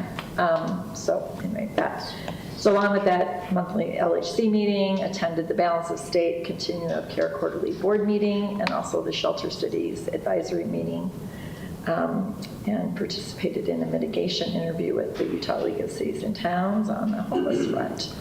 Library met, nothing terribly challenging there, but I would encourage you, we did post on social media their statistics for last year, so a couple quick ones. 458,266 physical items were checked out of our library last year. 172,423 estimated library visitors. 5,721 hours of meeting room occupied. 886 meetings held, public meetings were held. 28,980 library programs in a year. So, love our library. If you don't go, go. Awesome building, awesome staff, awesome board of directors there. It's an asset to our city, and they have beautiful patios to go sit and enjoy this fall. So that's my report. All right. Would you like to go next? Sure. We all had too busy of a month because I'll try to go quick, but there was a lot. RESAB met, and we're going to talk about that today, so I'm just going to leave that for Emily later. But we're talking about our energy efficiency outline is what's on our agenda, so that will go there. Audit committee did not meet. BPAC met and is still planning Bike Week for the health department. That is next week, September 8th through the 13th. So if you have a bike, it is the perfect time of year to bike right now because it's not 95 degrees anymore. Are there prizes? The prize is less cardiovascular disease and less pollution. They gave water bottles out one year. I honestly don't know. Okay. There might be prizes. You won't have a heart attack, hopefully. So She wants the biggest swag. one. I like it. I'll buy you lunch tomorrow. How's that sound? That sounds perfect. Other meetings, I did meet with the Utah League of Cities and Towns and their housing advisory subgroup. We're going to leave it at that for now. Mark and I attended the UAMPS annual conference. And I'm going to just highlight two things that I thought were really interesting at that conference. And then Mark can highlight one or two when he covers them in a week or two, if that's okay. There was 2 days of energy discussions and speeches. Two of the ones that I thought were really good was the keynote speaker on the first day, Steve Wright. He talked about leadership, and one of the things he talked about, I'm going to read my note here, but he said that he emphasized leadership, aligning leadership and like our city councils, what's in our heart and minds with what's in your audience's heart and mind, and how to do that in the best way possible and communicate with our residents. And then he really underscored the integrity of character and integrity in public service. It was a really good speech, and he gave out his book, and I have not read it yet, but I'm planning to read it because it was a good book. Well, it looks like a good book. I'm reading another good book right now. I'll read that one next. And then there was a really interesting discussion by Nick Dominguez. Is he the director, Mark, do you remember, of the Municipal Utility District? Yeah, he's the general manager. General manager. So he runs like a municipal energy district, and he talked about California's struggles trying to get to 100% renewability. And it was a really interesting presentation discussion. And a couple of things that I thought were really interesting is he talked about how in 2023, 40% of all energy in their district was renewable, but since 2013, so in the last decade, utility rates have risen 90% in their push for renewable. And the big thing that's happening is they have tons of excess solar during the day that they're paying for, but not even using. It's called a overgeneration, and they have to curtail it. California in general curtailed 3.4 million megawatt hours of solar last year. Solar that they generated and didn't even use, because they didn't have a use for it in the afternoon. And Mark and I looked at him and said, can we buy your afternoon solar that you're not using, that you're paying for? Can you give it to us? You're already paying. No, right, that's where we looked at each other and went, there's so much excess. There's so much excess solar in California right now. Why can't we just buy that? Yeah, but with the new EDAM market the day ahead, is that going to help equalize some of that? Because we'll be in the same market as them. But then they have this huge curve in the evening where pretty much all the solar drops offline within 2 hours, and they're kicking on tons of natural gas and some battery. Some battery. Yeah. Well, and that's one of the things they talked about too, is that they're trying to add 15 gigawatts of battery power because they're expecting a 12 gigawatt shortfall by next year. Gigawatts. Gigawatts. Yeah. Gigawatt 1,000 shortfall megawatts of power in the evenings. Oh, okay. And that's California as a whole. But they'll still have tons of. But they'll have tons of excess in the afternoon, but then they can't get enough in the evenings. And it was a really interesting discussion of like their huge struggles of like wind and solar, and how do you balance that with evening demand and electrification, and what happens if you're overproducing solar, and what do you do with that extra solar? And the trick is can you pay for the batteries to charge it, but they're expensive? The trick is ramping up the power for the demand when they need it, because there's so much power on the market when the solar's hot, but then they'll just change just like that. Yeah. And they can't warm up the generation. I mean, fast we've heard that, you know, that there's solar available to buy in the middle of the day when we generate enough. But we can't even get it here with the transmission lines, I guess. We have transmission lines. It was a very interesting discussion of all their shortfalls. Anyway, it was an enlightening conference. I have pages of notes if you want me to email them to you, if you're looking for some light reading. Yeah. I went to Rush Week at Logan High School today to help students sign up for the Logan City Youth Council, and it was fantastic. I think all of you are going at some point this week. We got 2 pages of people signed up today. It was like 25 people. Shut Wonderful. the door. Our newly elected. We got to beat them. But again, last time we had a ton sign up. And 7 stayed throughout the year. Which is great. Yeah, and this year we had more sign up, build. and so hopefully, what's the new president? Is it Mia? Is that her name that was just elected as the president of the Youth Council like a week ago? I don't think she's been selected. She told me she was elected. Well, maybe, because Maybe they had a meeting. meeting They had a that I meeting. couldn't make last Yeah, week. she was anyway, she was awesome and like signed everyone up. It was cool. So that was great. Have fun And you doing got to wear that. your shirt? I didn't. I wore this. You didn't wear your team shirt? I forgot, and I literally almost went home and changed, but then I was in a hurry. Oh my gosh. I went to a Wilson neighborhood meeting last week. That was wonderful, and we had, well, everyone else had snow cones, and I discussed Canyon Road with the neighborhood. It was a good meeting. And then I've had multiple meetings with the Wilson Neighborhood Council and the Canyon Road team over the last month or so, which you saw kind of the culmination of that tonight, but there was a lot of neighborhood input throughout that, but in the form of mostly the neighborhood council that they've elected to. You can't have 100 people in a room for a planning meeting. As much as that would be fun. We all did the canvas of the elections. I've met with staff multiple times over the wetland buffer code amendment that we'll be reviewing again soon. So that's been fun. And I went last week with Ernesto and Mayor Daines. We went down to Brigham City to meet with Congressman Moore's staff about energy issues in Utah. I'm sorry, I missed that one. I was. It was raining, and they had orange juice, and it was a good morning. I was doing Division of Water Quality that Yeah. morning. You were doing water board all the way to Salt Lake. Yeah, water quality. Yeah, thank you for representing us on the water quality board. We appreciate that. That's me. I'm done. Sorry. Okay. I know I talked fast. I didn't want to. We're only an hour behind schedule. How much time do I have? As much 10 as seconds. you need. You want to stay? I also got to do the canvas for the primary elections. I also. And truth in taxation. And truth and taxation. Also got to attend the Wilson Neighborhood Council. He left when I got there, though. I did leave. He saw me coming and I left. I was like, wow, tag team and, yeah. What happens when we get tired? That's when I show up at sunset. I also got discussions going for the youth council kind of new school year and get things going. We'll be creating some a t-shirt or something that they've been asking for to help them kind of feel part of a group and identify themselves to events that they go to. I told them they could come have a meeting in our chairs. They could what? Have a meeting in our chairs. For public arts, we got to meet the creative team. It's made up of multiple muralist artists that have been in charge of painting a lot of the murals downtown. That was pretty cool to see and hear from them.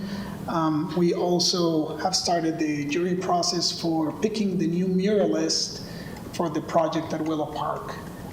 We'll be meeting this coming Monday to select the finalist for that project. For that, that's for that building, correct? Yes, by the baseball, the softball fields. yeah. Okay. Right. Cool. We had I attended the kickoff meeting for the America 250 celebration committee that is kind of gaining some traction. Also attended the meeting for the Fine Arts Committee that decided on the grants, the cultural grants, and also attended the Cash Arts meeting retreat that we had last week. Yeah. Awesome, awesome. Well, I think, although it's hard to recount everything we did, it's important for people to know that we don't just do this meeting. So thank you for coming. Yes, Yeah. we appreciate you coming. Okay, we will move now to our action items. We have 3 public hearings, and 1 other item on the agenda.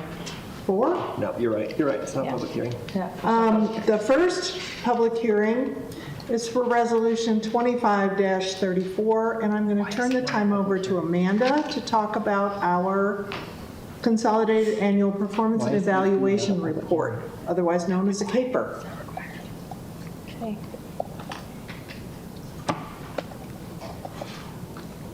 Okay, CAPER for the CDBG project year 2024, which ran from July 1st, 2024 through June 30th, 2025.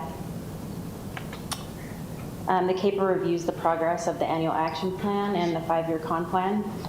The 2024 annual action plan was the first annual plan of the 5-year con plan. And the main objectives of the con plan and annual action plan are to invest 60% to provide a suitable living environment, 20% to improve the capacity of public service providers, and 20% to administration and planning. There were 8 projects completed in 2024, and we'll go through each of them. The ADA ramp upgrade project installed 45 new ADA ramps in the Adams neighborhood. The 300 South, 500 East sidewalk project installed new sidewalk along the north side of 300 South and the west side of 500 East. The 100 West, 200 South pedestrian crossing project installed 2 sets of infrared activated pedestrian crossing beacon signs. I used those today. One on First West in front of the rec center and one on First South in front of Logan High School. They're helpful. They're really helpful. They're really helpful. I did not get run over. The one on 200 North is, or 200 North, right by the post office. Oh, that one's fantastic. It's really, was very needed, and I wish that the poor man that wanted it so badly, when he was in his 90s, he would come and ask us to please put in his crosswalk. And I'm glad we finally got one in, and it's meter or beaconed. I don't know if that's a word. It is now. The 500 West Street Improvements Project installed asphalt and curb and gutter along 500 West to complete the streetscape and to fix some drainage issues in that area. The Lundstrom Park Sidewalks Project installed a new 8-foot wide multi-use path around the perimeter of the park, connecting to the Lundstrom Park Trail that runs along the east side of the park.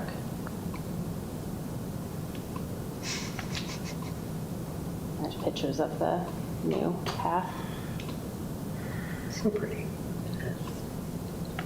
And then the Merlin Olsen Wildlife Mural was installed in the 200 East pedestrian underpass at Merlin Olsen Park. My son has dumped that fish tunnel, by the way. He loves going through it. The fish tunnel. Fish tunnel. It's one large painted fish. I know. The Sunshine Terrace purchased and installed a new double-deck convection oven to replace their outdated oven that was not functioning properly. The new oven helps to meet the dietary needs of their 62 long-term residents. And the Bragg Emergency Home Repair Program helped 11 low to moderate income households make needed repairs to their homes, including roof replacement, water damage repairs, rain gutter siding, and porch repairs. Who did that work? It was done through Bragg. So Bragg just hired a contractor to do Yeah, that? They have a team. Okay. Got contractors. Any questions? Any questions? Great projects. Yeah, project. So Thank you. I think that, I'll just say it, we serve as the CDBG committee, so we meet on an annual basis, and projects are submitted through a public process.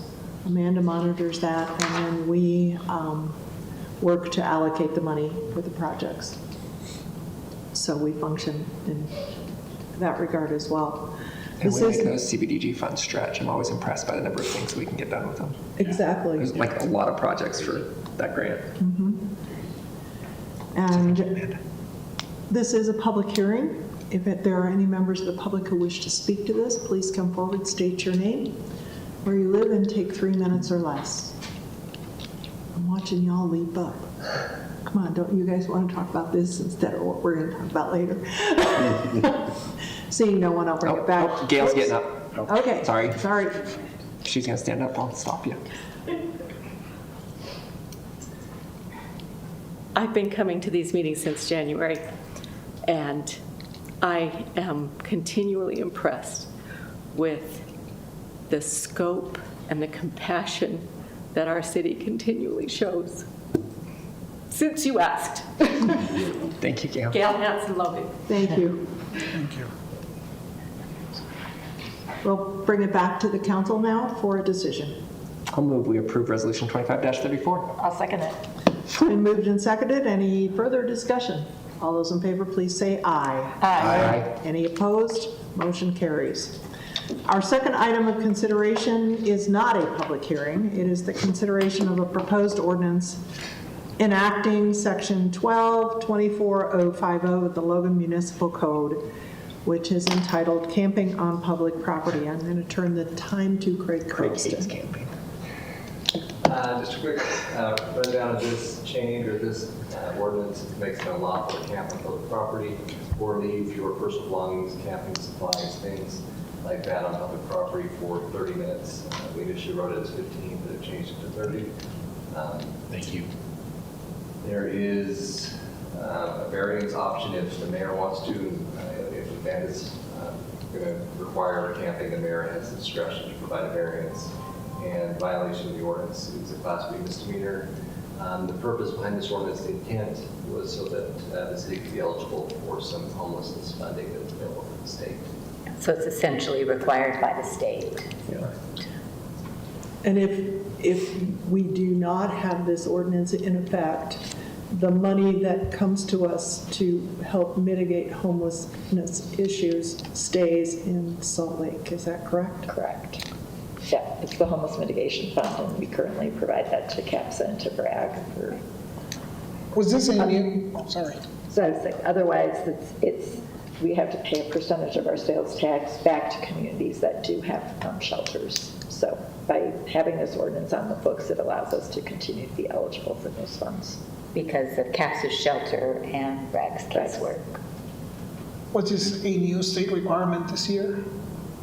I don't know when that was enacted. I believe it was, but maybe we know. Yeah, it was enacted in the 2023 legislature, and we had till this year to put it on the books. So it's been a state requirement for 18 months. Any other questions?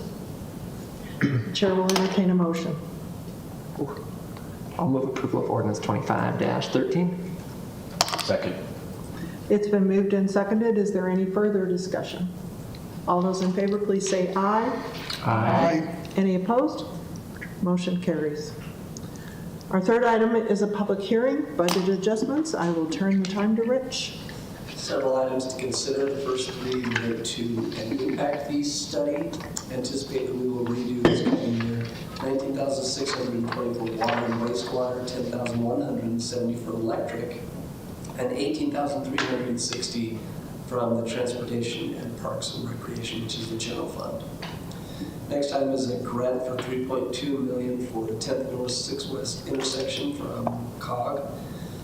Next, a request to appropriate $301,370 for our recreation impact fees for the 8th East Culvert Trail extension. And lastly is an after-school grant. We receive this each year, although it's less this year, $126,624. So 10th North and 6th West, will that be the light? Mm-hmm. Yeah, that's the intersection. Oh, there was a thumbs up. Yep. Okay. From Paul. So that will be a wonderful addition to those people who wait in a very long line to do the four-way stop. I have a question for you, Rich. Yep. Since I was here virtually last time, just to clarify, and I know they're small amounts, but I always like to just double check that we're pulling from reserves on this first one from 3 different reserve funds. Yeah. And obviously they're small amounts, but we're comfortable with that reserve pulling on each fund. Okay. It's always a little different, I feel like, when we're pulling reserves than getting grants or whatnot. That is very different. And The it's always good good news to is check that. the study itself will repay those fees. Perfect. That's the first thing that's repaid. Wonderful. Thank you. You sound like you don't, like you have, Like I have a frog. yeah. He went golfing tourism. I have a frog in my throat. Any other questions? This is a public hearing. If there are any members of the public who wish to speak to this, please come forward, state your name, where you live, and take 3 minutes or less. Seeing no one, I'll bring it back to the council for a decision. I'll move approval of resolution 25-35. Is there? I'll second it. It's been moved and seconded. Is there any further discussion? All those in favor, please say aye. Aye. Any opposed? Motion carries. Our last public hearing for this evening is a long one. It's called Unspent Appropriations, FY 2025, 34 words. Rich, I'll turn the time over to you, and you can go at this with whatever pieces, parts you want. Again, unspent capital for the most part. Our year is split in half by, our building season is split in half by our fiscal year. So we have to carry forward these appropriations in order to complete the capital projects. From last council meeting, there were 5 that changed insignificantly. They went down a little bit because of some counting. We got the final invoices in, or we were reconciling certain accounts. We feel confident in them now.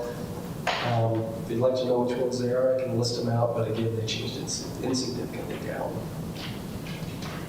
So most of these funds will be expended this year because the projects were already initiated in our last fiscal year. So Billy spent this. we've already, but we budgeted for them last year. We just haven't spent it all yet. That's correct. Okay. Any other questions? And thank you to the excellent job of reading this list last week. Yeah. You did. Not necessary. This is a public hearing. If there are any members of the public who wish to speak to this, please come forward, state your name, where you live, and take 3 minutes or less. Money, money. Seeing no one, I'll bring it back to this council for a decision. I'll move approval of Resolution 25-36. I'll second the motion. It's been moved and seconded. Is there any further discussion? Not for me. All those in favor, please say aye. Aye. Any opposed? Motion carries. We will move now to our workshop items. We're only 10 minutes behind schedule. What? We're only 10 minutes behind schedule. We're catching Well, up. you know, we gotta move it sometimes. We have 5 workshop items, and some people have been sitting here for a very long time waiting for us to do some of them. Go, Emily. Emily, you are first. All right. I don't have any sort of fancy presentation. If you'll remember that I first came to you in 2022 to kind of expand our incentives, our rebate program for residential customers to include most of these items, and we kind of often beg, borrow, and steal from Rocky Mountain Power. And we did prior in 2022, we kind of condensed, like, you'll see there's like multiple categories and a lot of them are seemingly new, but we kind of averaged and condensed the last time. And as the Renewable Energy and Sustainability Advisory Board, we're looking at or evaluating our incentives again. We opted to take another look at Rocky Mountain Power update, kind of follow suit, and there was a strong feeling that maybe we should be consistent with other utilities in the area to make it easier on those that are providing like the services to the residents, like installing furnaces and air conditioners and things like that, so that we're consistent, and then that just makes it so that more people are likely to participate in our programs. I think the biggest thing is you'll see just there's like multi-levels for like a heat pump or something like that, whereas there was just sort of an average incentive before. And then we are removing a few incentives, such as the induction cooktop, which was just a $100 incentive, and then we just continued the central air conditioning. And a lot of that has to do with the fact that now the minimum that can be installed in the state of Utah, we used to give an incentive for. So technology has sort of caught up with, efficiency, and it's kind of a big jump to pay for itself in cost to go to these other CO2 ratings for the air conditioners. Other than that, did you have any, we didn't copy Rocky Mountain Power, incentives verbatim. They have a lot of very small, like $25 for a refrigerator and things like that. We opted to leave those off and just continue with the ones that maybe have the biggest impact in our community. Yeah. More about where are the funds coming from that pay for these incentives? So there is in the Light and Power, I want to say is it a half or a one? I can't actually remember what, a 1% of the rates that people pay go into a fund to pay for these incentives. Is that 1% of every electric bill goes into this fund? Or for the most part, yes. For the most part, yes. Yeah. Rounding. And then that funding is also split 3 ways generally, Sure. and it pays for other city improvements that are energy efficient as well. So I would expect the this to be around $50,000, and that's like upping from what we've spent in the past, so. Roughly 50,000. Do you know how many residents took advantage of this in the last year or 2 years, an average, an estimate? I have that information, but I don't have it off the top of my head. Can you bring it I next do time? think that I looked and we had about $30,000 in participation last year in just our residential, but don't quote me on that number. Okay. Yeah, it's rough. I mean, that's rough. No, you're okay. Like I have calculated recently, but yeah. And I know it's been discussed in RESAP. It's just Yeah. sometimes ask I mean, public yeah. information questions. So, and I think what our plan is, because we're also now, in our upcoming meeting this week, we're gonna look at the commercial side of things, and, we're also looking at maybe more of a custom commercial, which would take additional budget, so we'll have to kind of divide and max out if we have to. Our commercial users are our bigger users too, aren't they? Yeah, if I, Bigger, drop more power. Consumption, use I'm more- trying to use see the more pie power, graph in my yeah, head of just like- industrial, commercial, but definitely always a bigger bang for the dollar that you spend for commercial customers, just because they tend to be such heavy users Right. overall. So I don't see that lawnmower one on here. Is that a different pot of money? Yeah, so it was actually on your last item. That's a grant from UCare, so that was meant to be like an air quality grant, and we still do have availability for residents to go out and buy their electric lawnmowers and snow blowers, so. You have one fewer availability. Yeah, one fewer. I mean, I think we've had pretty decent utilization, and I hope that we can continue with that. Any other questions? Nope. Thank you, Emily. Thank you. See you next week. See you. 2 weeks. Or 2 weeks. 2 weeks. Next See you meeting. Friday. Amy, how much fun. You got to do historic preservation and this today. Yes. Lucky duck. Yes.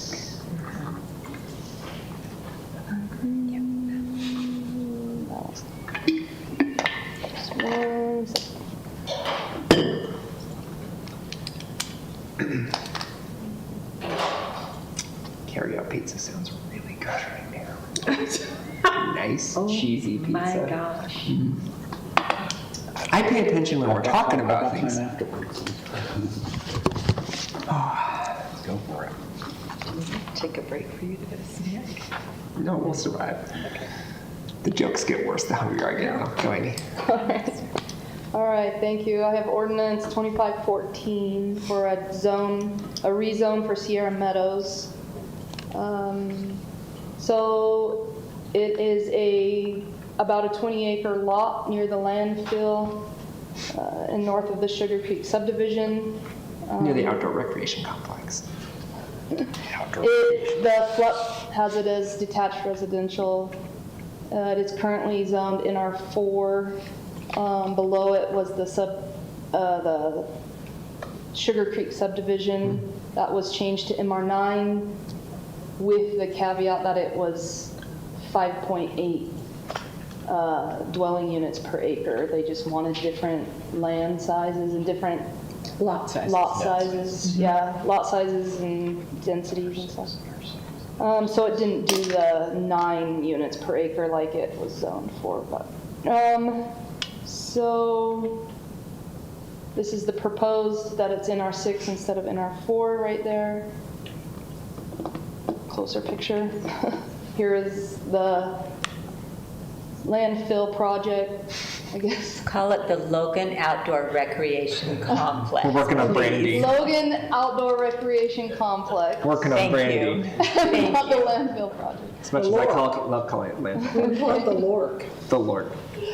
All right. Outdoor rec complex. So the timeline with this is in October 2016, City Council adopted a overall rezone in quite a few neighborhoods from NR6 to NR4 to preserve area for larger lots. In February of 2021, the Woodruff Plan was adopted that recommended setting aside more NR4 areas.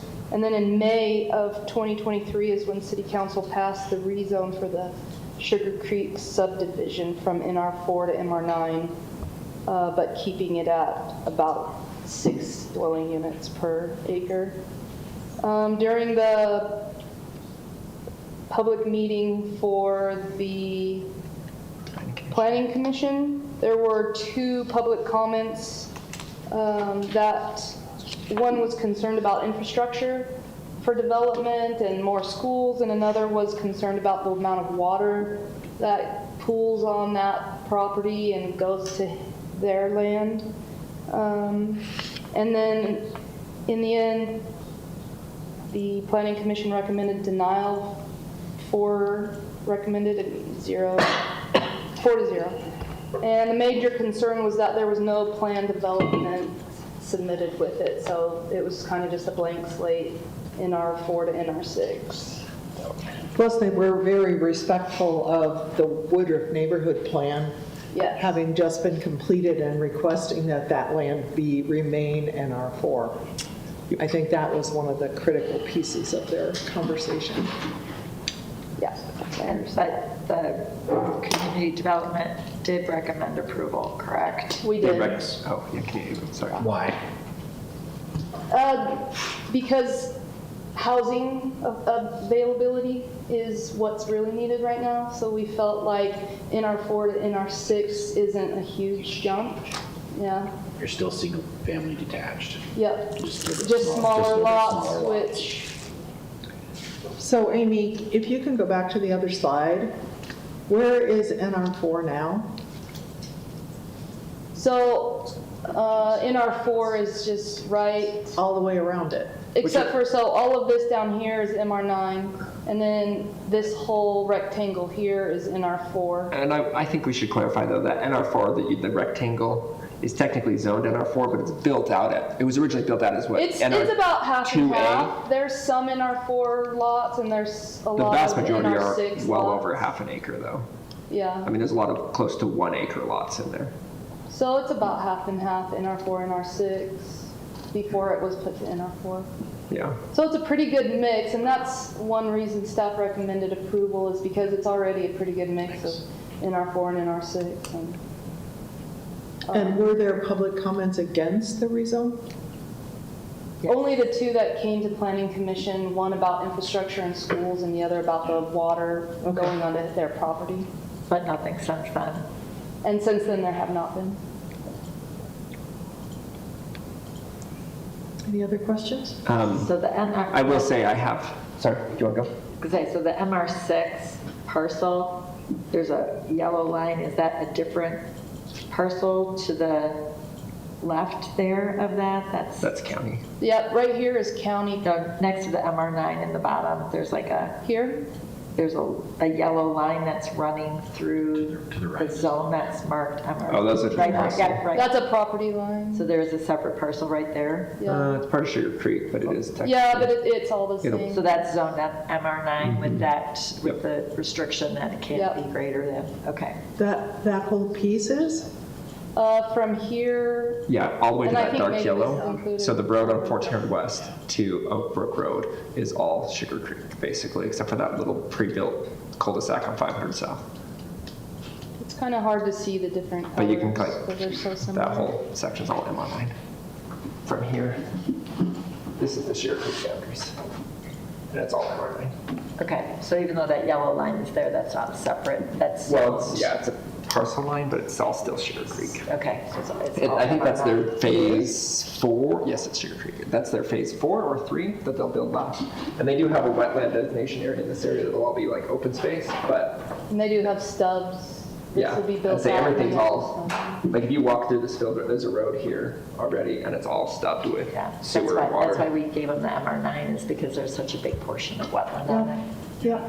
Okay. just And there wanted to appears clarify. to be some wetland going into that other property as well. Yeah, it's water in the spring. I will say there wasn't a whole lot of public comment at Planning Commission. I know we probably haven't received very many emails. I live in just south of this neighborhood, and I have received dozens of personal comments, as well as there's Facebook posts and all the neighborhood groups that I can screenshot and send to you of lots of people who are not in favor of this. And the general consensus I hear is there's no plan, and the neighborhood asked for NR4. The same thing Planning Commission talked of. It would be appreciated if you sent those to us. Yeah, I can send it to you. I will screenshot and send all those comments, and then I will let them know to email you too if you want. But Please do. I think there's just a lot of sentiment of, we requested in R4 in a variety of housing types, and there's other things in the area too that are already a little more dense. Can we also have some newer, Not so. slightly larger lots to go with it? Which, my opinion, is a valid argument of we do need some variety in that housing type in the area. But I will send you some of those comments and let them know to send you all emails if you want emails. So the difference is from 80 to 120 homes, correct? Yeah, Maximum. I mean, maximum. Maximum, With, assuming no roads and with roads and everything, it would be less than that. So 40 additional housing units potentially. potentially. But Which we need. we do. Yeah. Okay. But we also need But we also whole need- neighborhood. No, I know. We also Yeah. need- Yeah. It's a balance. I just think there needs to be a Whole balance of. neighborhoods that have some diversity to them, I think. I think it was, how long ago did we talk about this, Russ, over there in the corner, that you want to have a neighborhood where you can start in your apartment or your townhouse and then move to a bigger lot when you have a neighbor, like a family, and then you can move back to a smaller lot when you get older. But I know so many people that would like to do that and not leave their neighborhood, but it is hard to do in the way we zone neighborhoods. And I know housing's important, but I also think it's difficult to do with block zoning, but having variety of housing types within a neighborhood, which, I mean, even Will Lakes has been trying to do to some extent, right? Like having that ability to move within the neighborhood if you want to, but also move through different stages of life, I do think is important. And given no plan, I'm hesitant, but that's just me 2 weeks out. Okay. Anybody else? We've had a long enough meeting already. Thanks, Amy. Okay. So, do I just go on, or do you guys? You're going to do this one too? Okay. All right. All right, next is ordinance 2515, which is the honey rezone. And this is a .21 acre property from NR6 to TC2. The FLUP designates the whole block as TC. This is the current zoning. Not much of it left. That's NR6. Right exactly north of it is the Bloomsbury Mine to yours. one that was rezoned. Is that project moving forward? No. Okay. What's not moving forward? The Bloomsbury. Oh, is it not now? I think she moved into the house, from what I understand. So this is the house. The canal splits the property in two. The house in the front is a single-family dwelling with a detached garage in the back that has an apartment over the top, and it's grandfathered as a 2-unit dwelling in 2009. And at some point, a studio apartment was put down on the main floor of the garage, and that was not legal, couldn't fit, and so they had to stop. So they are asking for a rezone so that they can return it to a legally existing 3 units. And No, they want the 3 units to be legally, they don't want to return it. They want the 3 units to be legal. And Planning Commission on August 14th approved 4-0 in favor. And no comments were received and no comments were made at the Planning Commission. So I find it interesting that we're rezoning, we found a zone that would let us do what we wanted to do, sort of thing. And it's not a business zone by any stretch. It's just we just want 1 more unit on our property zone. But that's just me. What's their parking situation? How many So I spots do they have? So here's a closer. And then, so there's a garage that fits 2 cars, there's a carport that fits 2, and then 2 to 3 in this back area. So they have plenty of. So each unit has. Each unit has 2. Where's the garage that turned into the? So right here is the garage, and then the studio is just on this portion of it. Oh, so. And then the stairs to this are in the back. Wow. What's the red thing? You can, well, I guess on the side here you can see. So what's the lot with the honey pot that I'm looking at? Is that the neighbor's lot?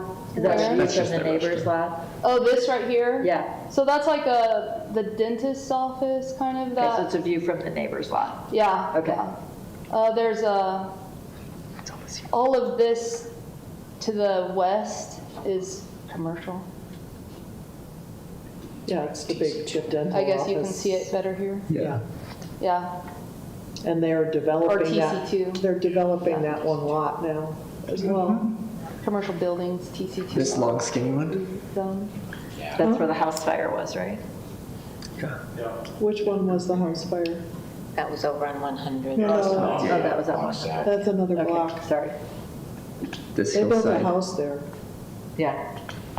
But, This is 200. you know, I guess I still have the same argument that I've had all along, which is, why are we making commercial across from the temple? Which, to me, it just seems like it should be more, what do I want to call it, genteel? I don't know. It just feels wrong to me. But I know that's in the flop.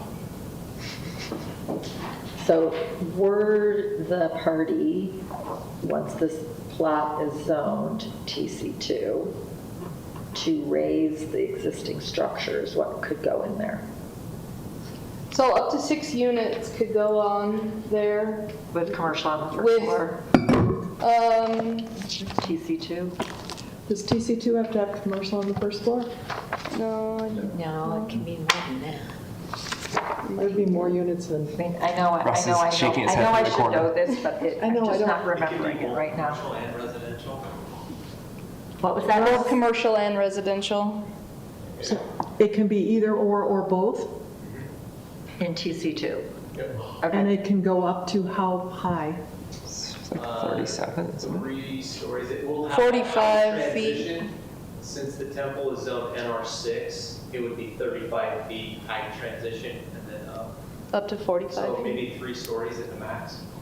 At the back of the property? And the 3 stories at the front of the property or 3 stories at the back of the property? It'd be East of the 30. property would be 3 stories. Yeah, so it could be 3 stories fronting 200 east and then go higher behind that. But it is only The poor guy who rents like the. 0.17 and 0.17. So you're like a third of an acre total. Yes, but there's houses flanking it. Could you build something over that? Canal? I don't know. Span the canal? I don't. Probably not. The Apple Market did. Glass Well, so bottom did somebody boat? else.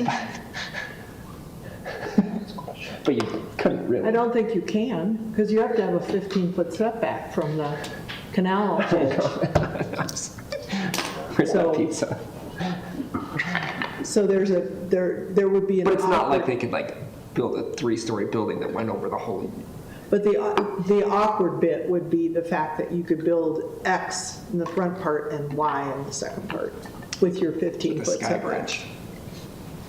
Because well, Yeah. but anyway. I see what you're saying. So we've had the planning commission say delay something because we don't have the general plan yet, but this one they're comfortable moving forward on. Yeah. Because of the future They didn't land have use. any issues with this one, they just passed it. They haven't quickly. talked about the general plan for a while, Okay. Thank you. so, thanks. Okay, Russ, your turn. Don't we have to make a decision tonight? You can make Russ wait longer. Again. These guys have sat through a whole entire other presentation. Obviously, they obviously 2.5 did not look at hours. the estimated time on it. Look how much you learned tonight. They just care. That's kind of been pretty It's interesting. been riveting. I've seen some head nods, don't lie to me. You thought your stuff was hard, Yeah. right? Oh, just wait, here we go. Okay, we adopted the plan development overlay a little over 2 years in the land development code. And it allows for flexible projects, but it also requires a conceptual review and then a second final review with the opportunity for the city to have more negotiation power. There's a lot more back and forth. But it also means you can kind of write your own rule book as you do these unique projects. Willow Lake submitted their concept plan development overlay late last year. It went through Planning Commission early this year, City Council early spring, and then they went to the Woodruff neighborhood in March, April-ish, I can't remember the exact date.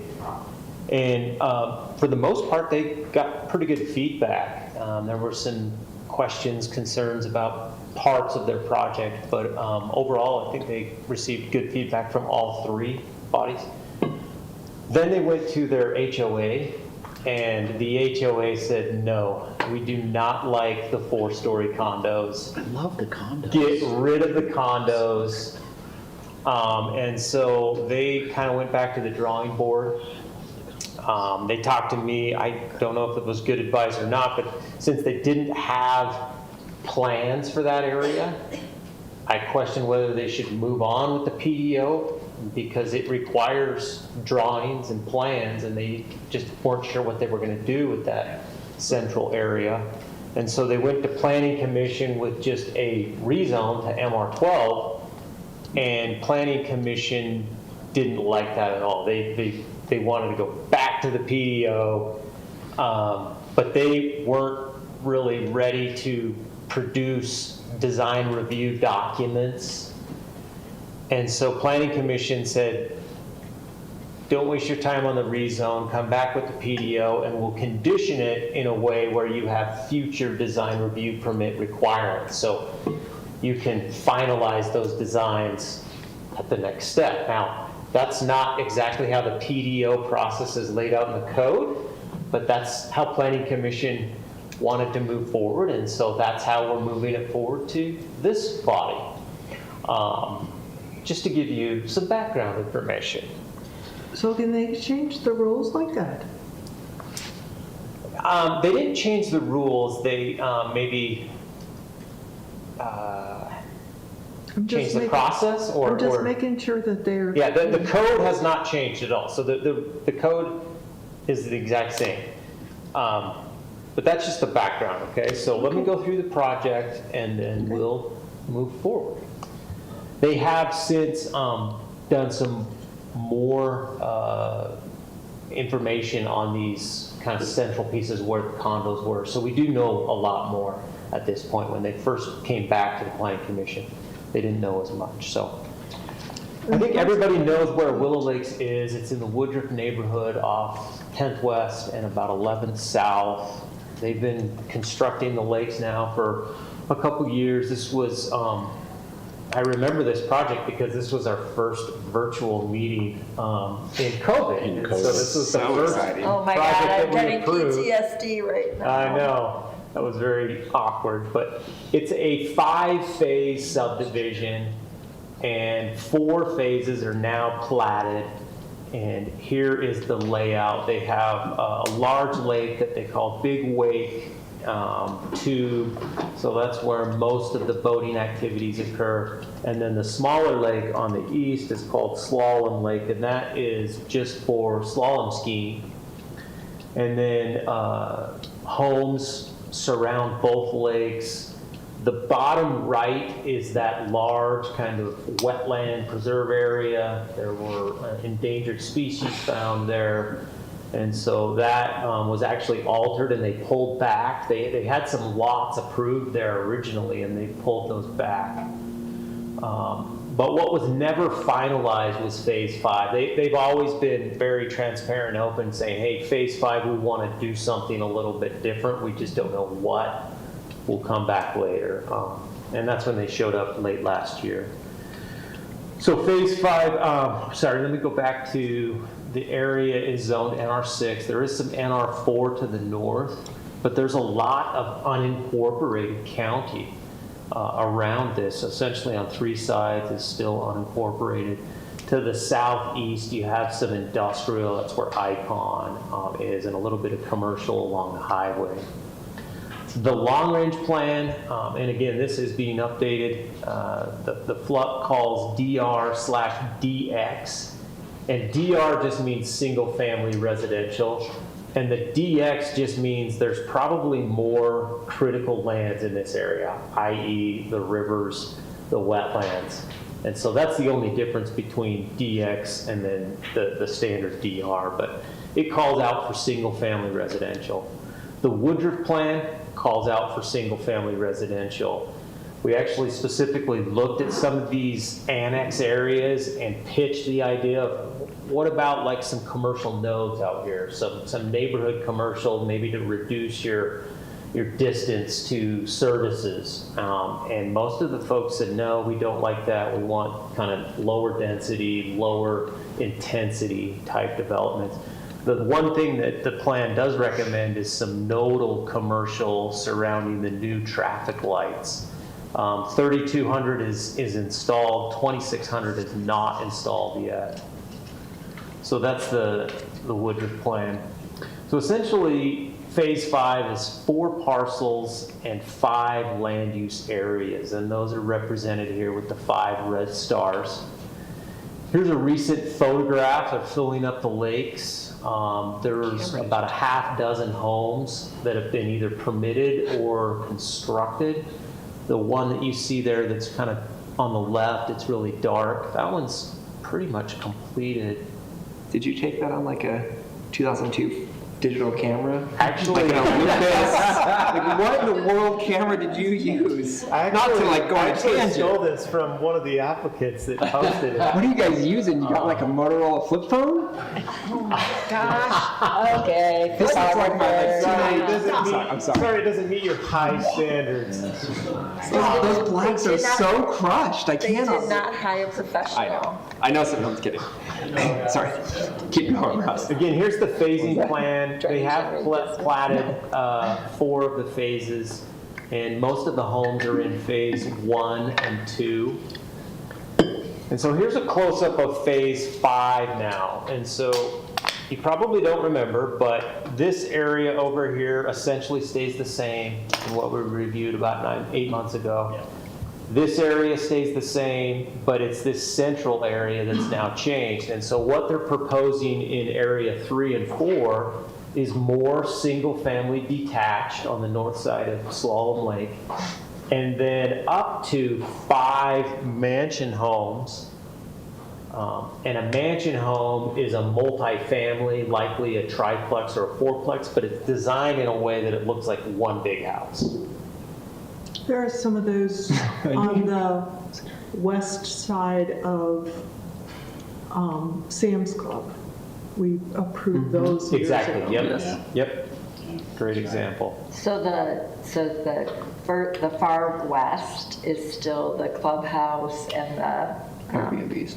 Yeah, let me go through. Yeah. Let me go through each sub area, and I'll answer that. So this is their west area: boathouse, clubhouse, fitness, spa, events.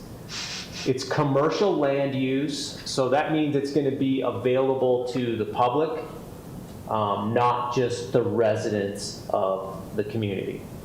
Up to 40,000 square feet, up to 43 feet tall, 3 stories with a rooftop deck. And based on Planning Commission recommendation, they have to come back for a design review. And the design review would essentially be based on commercial zoning regs when it comes to parking requirements, open space, setbacks, etc.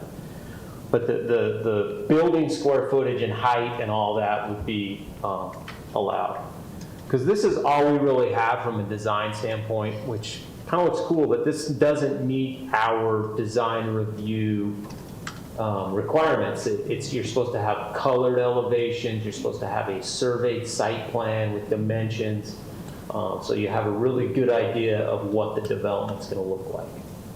But this shows some of those rooftop decks. It kind of gives you an idea of style, fenestration. The next area are the short-term rentals. So they would like 5 short-term rentals up to 6,000 square feet in size, reduced setbacks, and the proximity requirements waived. So these don't have to be 750 feet apart like every other short-term rental in the city. But things like occupancy, parking, license, those would still apply. These do not require a subsequent design review permit because these would be permitted just like a single-family home. Russ, could I ask a question? Yes. So initially there are to be Airbnbs. What maintains that in sort of perpetuity? Could they turn around? At some point, could someone say, oh, I want to buy that one? I think it could revert back to a standard single-family home because that's what the building permit would issue. Typically, you can go down in intensity without any problems for land use regulation viewpoint. I don't know why they would do that because I think these are going to be purpose-built Well, that's what I verbos. understood. I'll call them verbos since you call them Airbnbs. But I'm something Short-term similar rentals, to like sorry. Bear Lake, where it's obviously built as a short-term rental where they have, bunk rooms and things like that. Slides off the balcony. So remind me, when we talked about this before, though, that part of it was that these would be short-term rental and then no other short-term rentals would be allowed in any of the single-family homes on the lake. Is that correct? Am I remembering that properly? Yes. Yes, but that's based on their bylaws. Let me go back really quick. Oh, good. This PD only applies to Phase 5. So technically, if they changed their bylaws and they had a home that was 750 feet away, they could potentially qualify for a short-term rental license.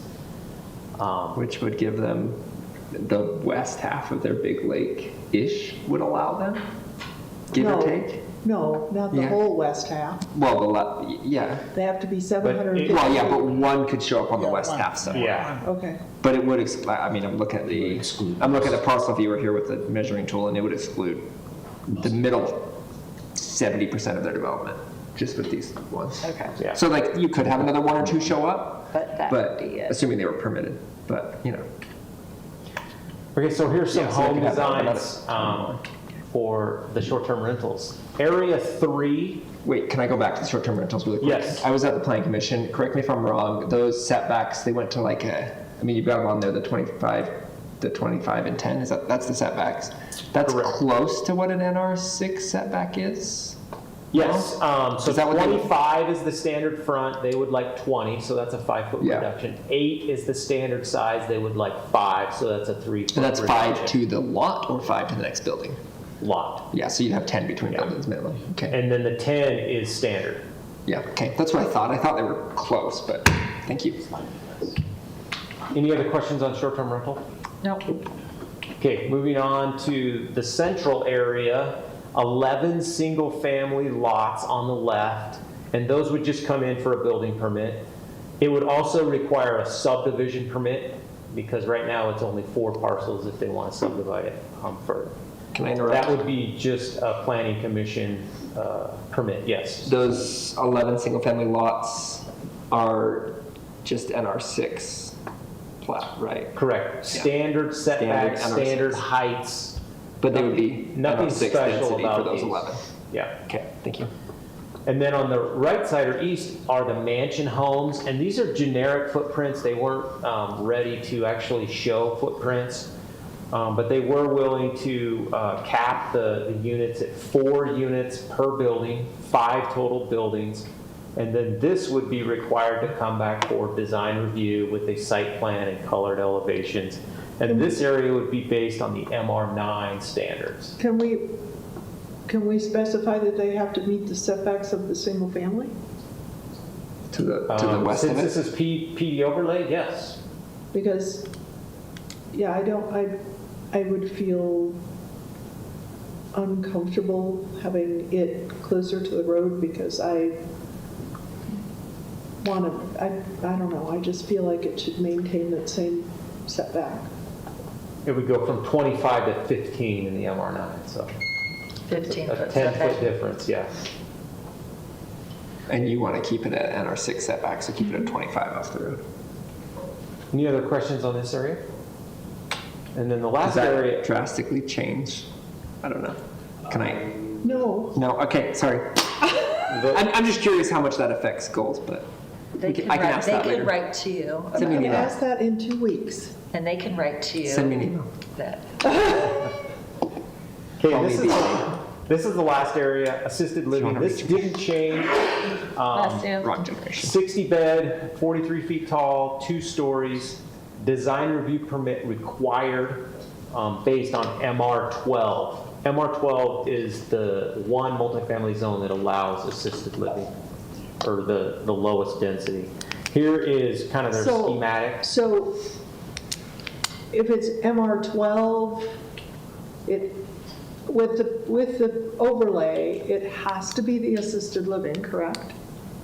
With the PD overlay, you write in the code exactly what they can and can't do. So it Okay. couldn't become just a general apartment. And if they decide to change this from assisted living to a gas station, that would require a future code amendment. If they decided to build a 4-story apartment building on the corner? It would require a code amendment. Okay, thank you. Okay, so this is what the map would look like. Because of the street layout, there would be 3 overlays on the map. And then Planning Commission did unanimously recommend approval. There were 3 absent that day, but there was 4-0. And then we did have 5 members of public at the Planning Commission hearing. We had 1 written comment that was late, but one was a comment about water, wetlands being impacted. 3 of the comments were about traffic or parking, and then one of the comment was in favor or they had no problems, and that comment was the landowner immediately north. Can you go back to the assisted living? What's the setback from 10th for that? 15 feet, I believe.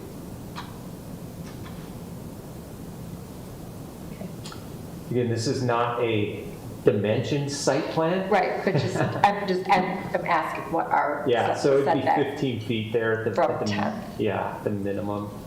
If it's helpful, sorry, there is like a power line. I'd say it'd be from like the easement. Easement there. And the setback. So it'd likely It wouldn't be be from the curb. a larger from the edge of I the don't think road there is a because curb right of there. the power easement. Okay. There will be. There will be, but I don't think there even is a curb right now. It'll be from whatever. Okay, so I prepared the code sections, included them in your packet, just a couple highlights. This applies to Willow Lakes Phase 5 only. There's certain allowed uses and there's certain prohibited uses. Allowed uses are basically what we just talked about. Prohibited uses are anything that's not allowed in the base zone. And that goes back to if they decided to change the assisted living to something else, it would require a code amendment. Okay.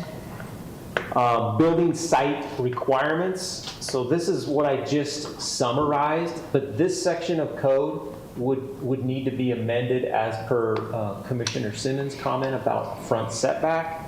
So like, for instance, right here, the 5 mansion homes, this area, you would have to put something like a 25-foot setback to ensure compliance there. And then this section is really that kind of negotiation. So additional requirements. And these additional requirements have been talked about for 9 months. I mean, we were kind of throwing these out from the beginning. We looked at the construction of 1400 West Street, which runs north, and connecting that to 600 South. With the construction of the fitness center, the event center, that is likely going to be a traffic generator, and so that warrants some additional street improvements.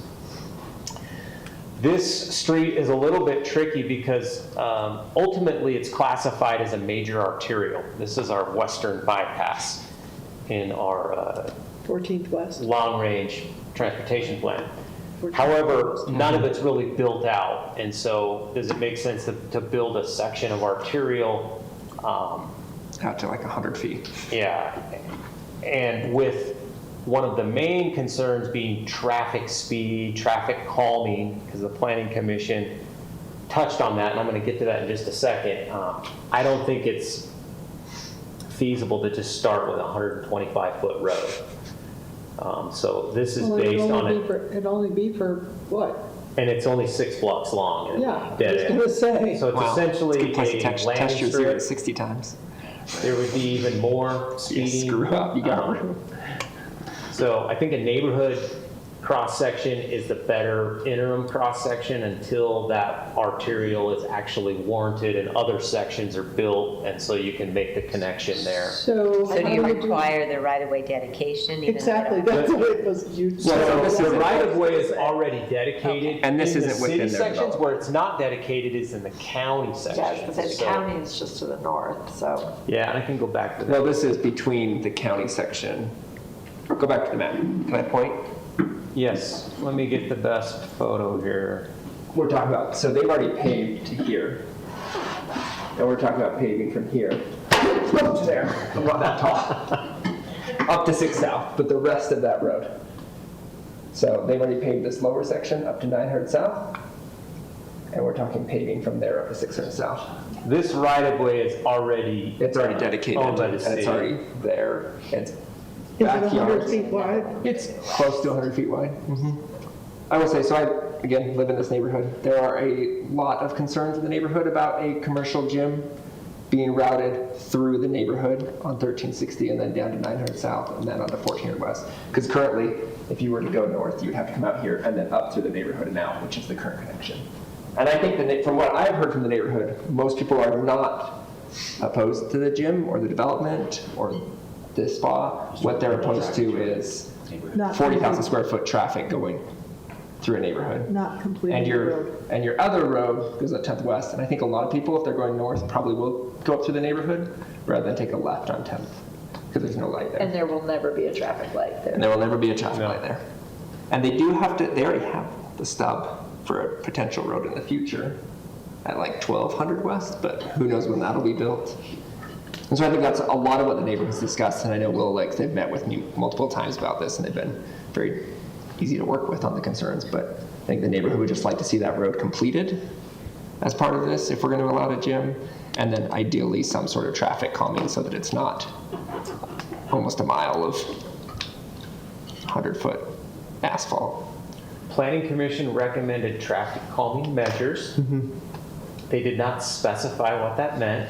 I've consulted with our Public Works Department to try to figure out what exactly that means. Speed bumps every 20 feet? But happy to further specify that because right now it just says traffic calming measures. And we don't do traffic, we don't do bumps. because I know we don't do bumps. I was being sarcastic with Paul there, but he didn't. I think the discussions I've had with Willow Lakes privately is they're willing to do traffic calming measures. I have not said, I'm not a design expert. The neighborhood has said we would like the street finished so that we don't have traffic going through the neighborhood to the gym, and we would love it to not be a highway until it has to be. How that happens, I think, is up to, I don't tell engineers how to do their job, not usually, sometimes. I'll reserve the right to when wanted. The other additional requirement is a multi-use trail that connects Phase 5 to the Logan River Trail Network and points south. And then there was mention of a water line, but I'm not sure if that has validity anymore.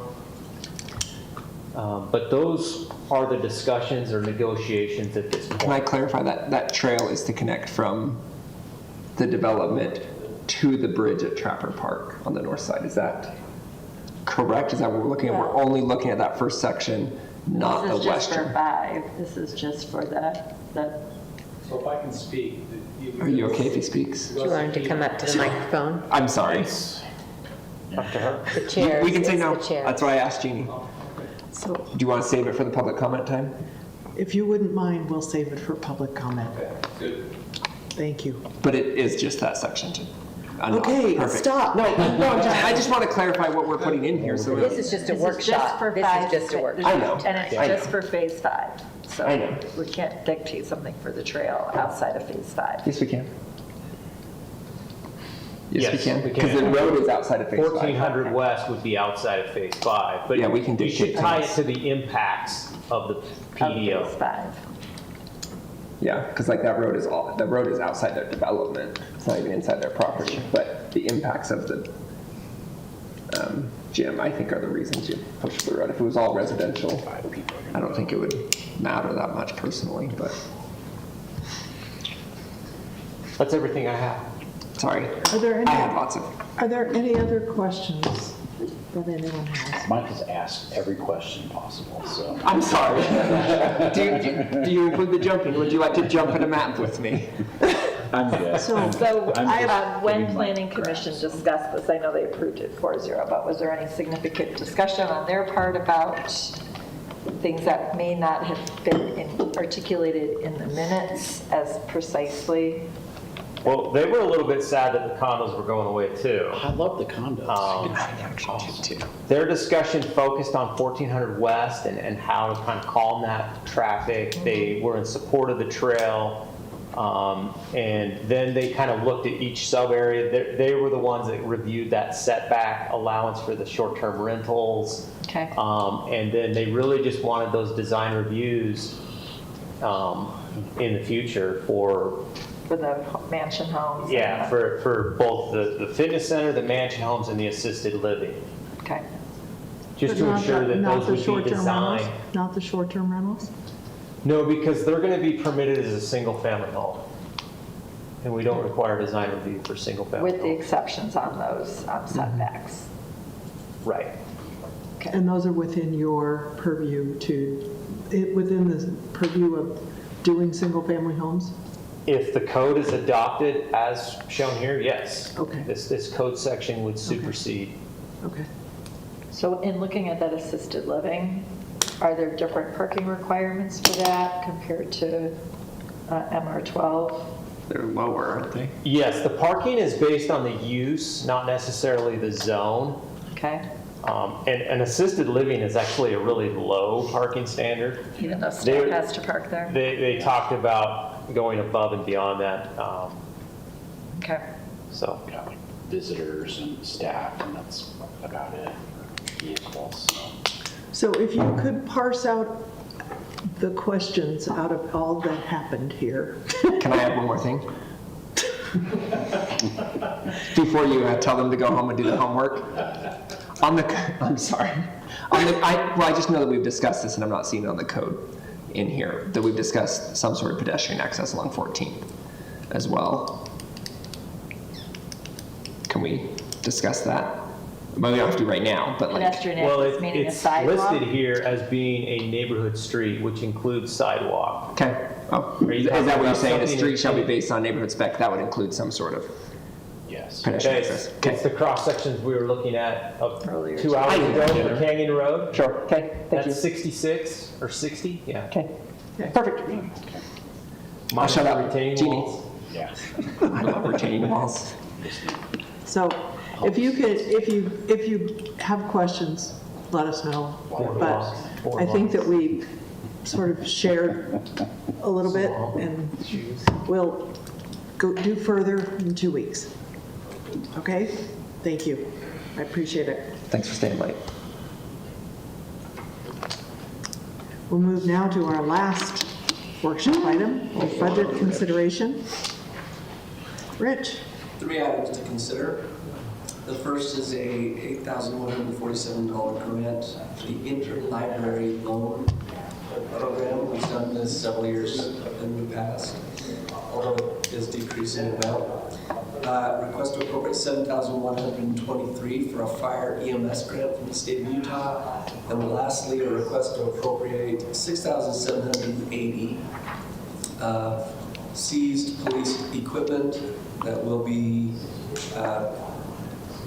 sold, and the new equipment will be purchased. So Do we what's have the like a- equipment going to, what's the plan for the equipment? We have like a garage sale? A long time back, the police car, an unmarked one, west side of town. About every 3 months, we sold corporate guns, corporate through the courts. Okay. And that's the proceeds. We're going to try and use that on a drone carrier van. We have a drone program. We need a van to help carry those from place to place to service those. Okay, so that's what the We've already 67 got the van, we just need to now outfitted interior, so that's what that money will go to. for our pilots. So sorry. For our pilots. For our combat pilots. Remote pilots. Okay. Any other Nerds with a questions? controller. Are there other considerations? I just wanted to mention that we had a skunk at our house last night, and animal control came and they did a sensational job. Like, Is the skunk still alive? Outstanding job. Sorry? Is the skunk still alive? I don't know. Yes. I would suspect Not on your that property. that they tranquilized it and they took it away. Do you know which officer? His name escapes me right now, but I thought it started with an A. It's all Allred, there we go. Yep, you got it. I was like, Austin, Well, Allred. I'm really glad that you got rid of your skunk. It's a dilemma that not many people have to deal with, but he was amazing. Tell him thank you. I told him he could steal stuff from my garden while he was at it. I don't think he did. Isn't that why you stopped the skunk? So Jeannie, I have one thing. Yes, okay. So I just want to pass on to Chief Simmons too. I've heard from multiple people. I was unfortunately out of town and was not able to attend any of the events at the end of last week, but I've heard from numerous people just their gratitude for Logan PD and how well that was handled, how the traffic, how the ceremonies, how everything that our city was involved in, from people that live in Brigham and Tree Mountain, et cetera. So thank you for making that event smooth for the families and for all of you who are mourning the loss of those two officers. Well, I think it, As I said to the staff, I get the thanks, but they did the work, so I'll pass it on. yeah, do pass it on because I think it allowed for an entire community to collectively mourn a really, truly tragic event. And again, the university was an amazing partner, and I thank President Smith for, again, per Chief Simmons. I mean, they bent over backwards. They provided everything at no cost, the spectrum, the parking. So again, it's just the great community partnership all the way around. Thank you, Amy. Thank you. We will adjourn now to the meeting of the Logan Redevelopment Agency, and we will reconvene. We will reconvene as the Logan Redevelopment Agency.